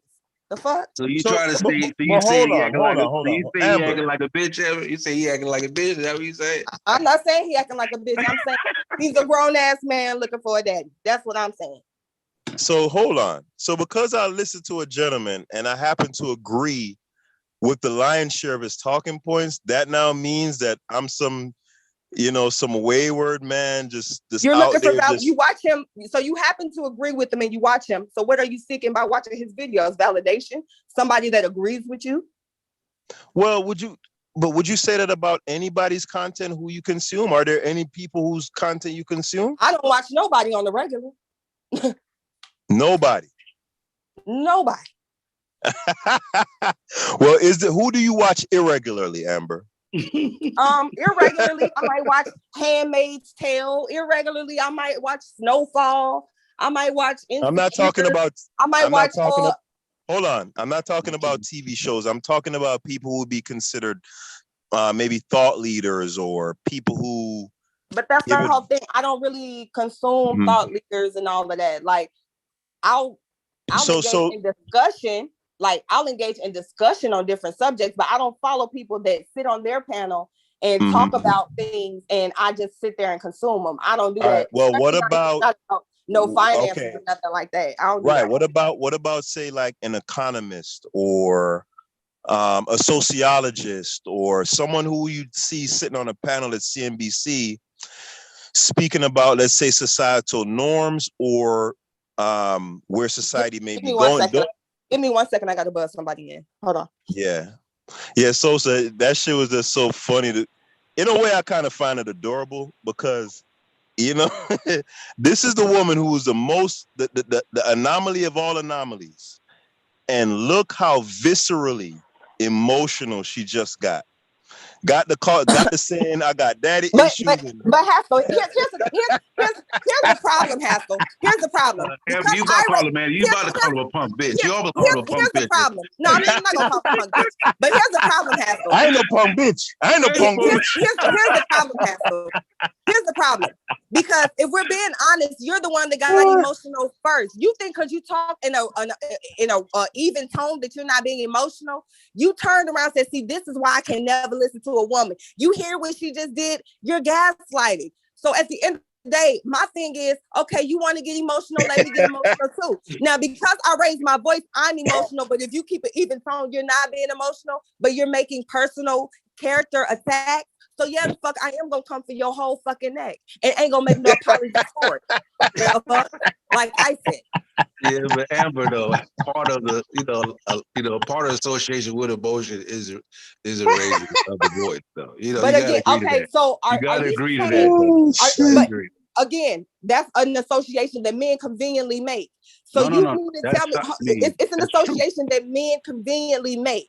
So you mean to tell me that if a motherfucker is being calm, even-tempered, but beating your ass, or being calm, even-tempered, murdering someone, that they're not being emotional? I said that. I said that sometimes, oftentimes, raising the voice is a correlation to correlated with emotion. Right, and y'all raise y'all voice every day on this platform, and y'all don't call each other emotional when y'all do it, or better yet, you do it, and then y'all don't think it's emotional when you raise your voice. We'll say it's emotional today, bro. There are times I've gotten emotional. Hey, bro, you getting emotional right now, bro. You get it. And normally it's when somebody's gaslighting you or playing with you, right? Oh, okay. Yeah, when I feel, you remember that one time I went off on Ankh because I felt like my intelligence was being insulted? Yeah, I got emotional. Oh, okay. So that's a logical reaction then. for somebody No, playing. absolutely not. No, I got emotional. I did. There you go. But no. If people tend to get emotional when their intelligence is being insulted, you can say it's not a logical response, but if everyone's doing it, obviously it's a logical response. No, Huh? just because everybody's doing it doesn't mean it's a logical response. Oh, okay. Nah, you completely confounded me on that one. But yeah, if you're saying we're gonna look into that, because I'm pretty sure psychology would say that's a logical response as well. No, I'm saying you wouldn't say that. You wouldn't say that logic is correlated with everybody doing it. You know what I'm saying, like, again, what's the baseline of when something is acceptable or reasonable in psychology? No, see, you switching it now. You talk about acceptable. No, we didn't say what he did was we're not saying what he did was unacceptable. Sir. No, I'm not switching anything. I'm talking about psychology of people and behavior, emotions, right? So in psychology, when a behavior happens after a certain situation, circumstance, whatever you want, however you want to phrase it, how did they determine when a response is logical? How do they determine that? Did they just pull it out of thin air? Or if there's so many people that have this response, we're going to consider this a logical reaction or response to this type of trauma or this type of situation or scenario. Is that not how it goes? I think it's logical. Like, just because every time women that get raped, they may develop a fear of men. I mean, yeah, it's understandable, but that doesn't mean that it's that when they see a man coming, that they think that somebody's going to attack them. It's logical. They just conclude that what's happening is a direct result of trauma. Logical also means reasonable, right? Logical also means reasonable, right? No, logical means reasoning, like the ability to use reason, right? But somebody being terrified of men because they got savagely raped by a man, that is reasonable for them to feel that way. However, it's not the same. They're not using reason in that instance. Again, so you're trying to take. Again, logic is not simply. So y'all tell me, what is logic to y'all? Just tell me that. What is logic to you? We'll just say what it is. Show me. Huh? Is reasoning conducted or assessed according to strict principles of validity. So continue. So would you say in psychology, if there is a trauma and they say if this happens and this happens, it is reasonable that this is the outcome, right? Yeah. This conclusion would necessarily follow, or we would expect it to necessarily follow based on these things happening, right? Right. That would be considered logical. Now let me ask. Is it logical to think that every man is going to rape you? We're not talking about is it logical to think that every man is going to rape you. We're talking about the response. We're talking about the response to the trauma. Is it a logical response? No, it's not a logical response. It's a visceral response, which is completely understandable, but it has nothing to do with logic. It doesn't. Again. Yeah, because if it was based on logic, you asked a question and I answered it. It has nothing to do with logic. You tell me how it has nothing to do with logic. So you mean to tell me that it's logical to expect someone that has went through trauma to behave in the same way they did before the trauma happened? Do you think that is logical? No, that wouldn't be logical. So what? So how are you saying that her thinking that every man is going to attack her isn't logical? That's not necessarily. No, you don't think that's so. You don't think that's irrational. You're not talking about someone who hasn't gone through something. You're talking about someone who has been traumatized. The expectation would be for them to not be thinking logically after being traumatized. That's But you just said that the idea that she would not be thinking logically. You just said exactly. That. And that's what I said. She's not thinking logically. But Sosa, if I may, listen to what I'm saying. Listen to what I'm saying. From the doctor's perspective, it would be logical for her to be illogical, right? She can be illogical, and that is a logical response to trauma. Being illogical, right? Is that not a logical response to trauma? Being illogical. That's too confounding. I can't That's even. not no too confounding. Y'all full of shit. But my family is here, and I'm gonna have family time. Good night. All right, mama. All right. Have a good night. Yo, That's funny. That's funny. but you know what? I know I'm probably coming off as a little bit of a troll, but to be honest, I think, you know, man, I don't even want to say it, dude. But I'm picking up something there. You know what I'm saying? Like something that's real. You get what I'm saying, Sosa? What are you talking about? With baby girl, with Amber. Like, you know what I'm saying? What in terms of what? I don't know. Huh? I don't know. Nah, I'm saying some. I just got the feeling like some real life stuff. You know what I'm saying? Oh, okay. Yeah, I feel. Yeah. Maybe that's. I feel you. Maybe that way. Yeah. You know what I'm saying? Because I. Yeah. And you know, yeah. That might have been. Right. Because I feel that. think she was conflating the idea of it being completely justifiable, completely understandable, completely reasonable for a woman if something that traumatic happened to him to you know, to have that reaction, to have that. Yes, it is, but she was conflating that with saying that, you know, with logic. You know what I'm saying? Like, yeah, if you say, you know, that's why I get, because that's why I said if you can't say, if you say, you know, it would be perfectly logical for somebody to be making illogical decisions. It's like, okay, you just, you know what I'm saying? That kind of, in a sense is oxymoronic. Because you just use both terminology and explain it. You know what I'm saying? So it's like, okay, well, how, you know what I'm saying? It's like, you know what I'm saying? So it's like you agree with the illogical and the logic. So it's like, you know what I mean? But I feel you though, but I feel. And then man, like speaking bro, to women in general, like that was a like, yeah. I should probably came up with a different example. You know, I know I keep bringing Buddy up, man, but I really think that he's the tip of the spear. The way I look at it right now, in terms of when it comes to male-female relation, you know, with the momentum that he's gotten, it's going to spark a lot of thought, because ultimately, I think it always comes back to the men, right? And I think men have a duty, and I'm dead serious when I say this. Men have a duty to not listen to what women say. Real talk. And I'm dead. Hey, Sosa, I promise you I'm not trolling. I'm dead serious. I believe you, because you pretty much consistent with your response. Yeah, bro, I'm dead serious, bro, because look, Amber is one of the more logical women that I've spoken to, and she probably doesn't believe it. She probably believes I'm being like, I'm patronizing her when I say it, but I love when Amber gets on the panel. I love talking to Amber. Like, I love how she thinks. I love how she reasons. You know what I'm saying?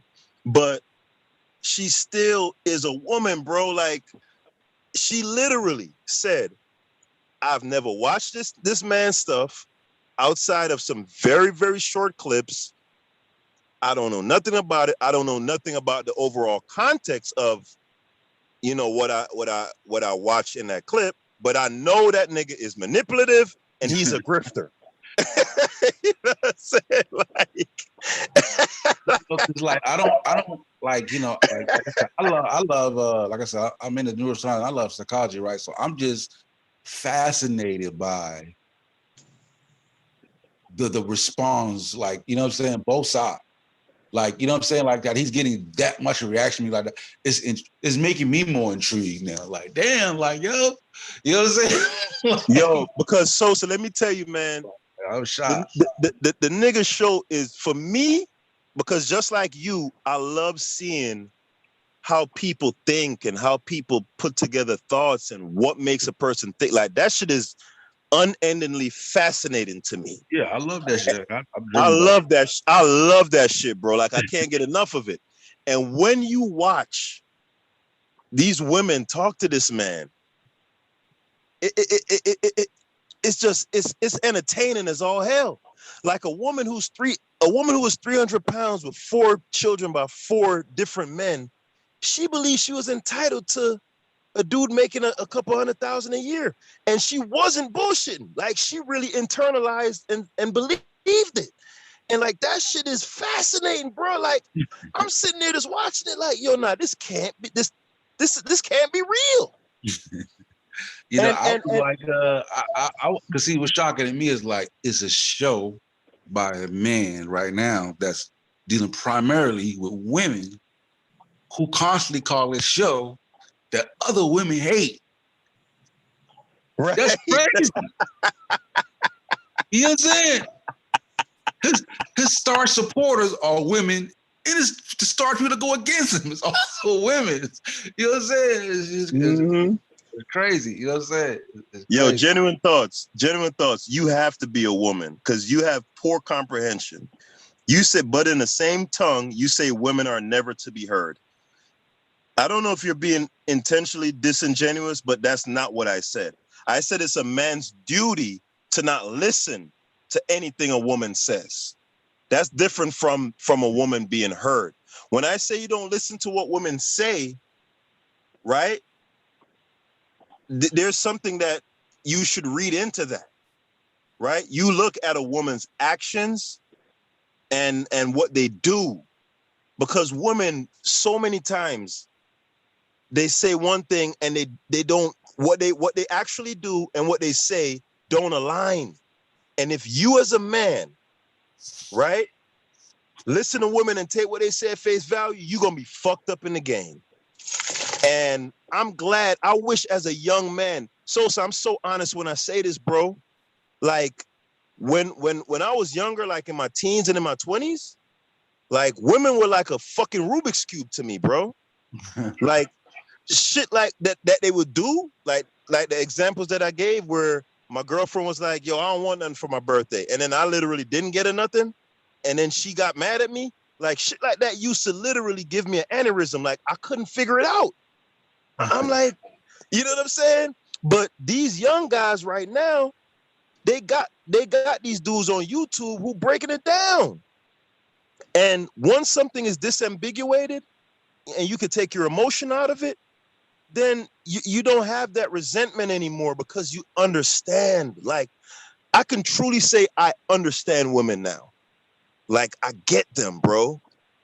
And that's why I say I don't listen to nothing a woman says. Like it don't mean nothing. Like, I think too is you know, it's also the information age. They'll say like we didn't grow up in the damn information age when everything is being unpacked. People act this way because of such and such. Like, you know what I'm saying? Like all the studies have been done. They got evidence. You know what I'm saying? Like, yeah, they got way more tools to use than one had back in the day. You know what I'm saying? bro, real talk, bro. Like Real. I'm about to get off right now and go watch Buddy, dog. You know what I'm talking What he about? come on? What he come on? Like every day or something? He come on Monday, Wednesday, and Fridays. I mean, he be having them folks hot, like because they're like this shit pop up in scientific circle. I'm like, bro, this ain't even about. What are you even talking? Bro, hey, how we talking about Kevin? This ain't even in the scientific circles. We're like, why are we talking about that Kevin Samuel, bro? But yeah, that shit. and listen, Sosa, I'm telling you, bro, what he got going on is bigger than what a lot of people realize. Because ultimately, it's not about Buddy. You know what I'm saying? Like he could get removed real easy. The powers that be, they could, you know, they could get him out the way, you know, real easy. But Yeah, that's why I don't think he's big enough yet. Like I'm surprised, like, cause you know how the movement come. You know what I'm saying? But he'll grow exponentially once they do first. Before they can remove him, he will skyrocket. right. Somebody wasn't mention his name on one of them platforms. You know what I'm saying? Oh man. Though I saw Trina went off on him the other day. Yeah. Yeah. You know what I'm saying? Like celebrities, a lot of these celebrity women, like they can't stand this nigga. And you know, it's funny because I'm telling you, so a lot of men, a lot of young men never even had the concept of putting expectations on a woman. Do you know that, Sosa? Yeah. Like a lot of young men, they literally were raised to think just having a woman or being in a woman's presence, like that was in and of itself a reward. Like the idea of putting conditions of burden of performance on women, like you do realize that in this society, that is a foreign concept. Yeah, hey, I'm gonna tell you, I slipped up on that one right there. That got me caught up on that one. Cause I broke away from my starch. Like, listen, if she ain't got like if she ain't got something going on, like she don't have to be like if she ain't working, she need to be in college. If, you know what I'm saying? I used to have like some criteria going on. You know what I'm saying? Before, you know what I'm saying? Like no matter what. Otherwise, you know what I'm saying? I risk and shit. I slipped on that and shit. What? You know what I'm saying? Yeah, bro. Love it to death still, but you know, it got me caught up. It did get me. Yeah, right. It got me caught up too, because dog, to be real with you, when I was in my 20s, man, I was just trying to just get in. Like, you know what I'm talking about? Your testosterone is just coursing through your body. You know what I'm saying? You know, these women are looking good. You just, yo, I want, you know? And yeah, dude, like you'll compromise. Like I didn't have like a lot of or any real standards or you know, I was just like, yo, a chick's bad, yo, I want her, and you know, I'll do what it takes to get her. Like, and that's how most men think, bro. I'm telling you. And what he's doing, if that shit catches on, like I see why these women are pissed, bro, because yo, they got the advantage, a big ass advantage. And if what Buddy's doing catches on and that shit level the playing field, man, that's gonna fuck the game up, man, for them. I see what I know. Like I used to say back in the day, like, you know, especially coming up with children, and I'm gonna try to be more like this with my daughter. Like, you know, parents don't really teach their kids how to even deal with relationships and love. They kind of just fumble through life, figure that shit out themselves. And normally when they fucking up is when the parents would say, hey, you know what I'm saying? But normally by then it's too late. You done been out there fucking up and you think fucking up is right. You know what I'm saying? You know what I'm saying? But I had people telling me certain things that, you know what I'm saying? Like my mom used to always tell me, like, listen, don't settle down right now. You 20, don't have no kids. You're too young. You know what I'm saying? Like that's foreign from her time. You know what I'm saying? That's foreign. Like normally back then it was like, yo, get with a girl, something like, listen, you young. You 20-some years old. Don't lock yourself down with no girl. Experience the world first. Then get older. You know what I'm saying? Like back then that was like controversial advice. You know what I'm saying? Like shit. You know what I mean? But nobody, when you were young, nobody talks about relationships as using how to deal with it. I think like the next generation kind of getting that education on how to have relationships, how to deal with love, how to deal with heartbreak. You know what I'm saying? So and shit. Hopefully they'll be more better equipped than people who are our age and shit. Yeah, real talk, bro. But yeah, man, it was a good show. You know, I enjoyed it. Yeah, that's fun. I'm turned off for your ass, bitch ass nigga. Go ahead and watch Daddy, nigga. Go watch Daddy, nigga. Oh, Lord. I'm gonna cut your ass out, nigga. Well, yeah, man. Peace in the chat, though. Hey, you know, peace of you, Hasbro, bro. Hey, Amber, I still love you, baby. I don't care what you do. You know what I'm saying? Yeah. You know, I'm simped out by Amber, man. And Amber can't do no wrong, as far as I'm concerned. So shit, I still love you. I forgive you, baby. You know what I'm saying? But peace out, everybody. All right, peace.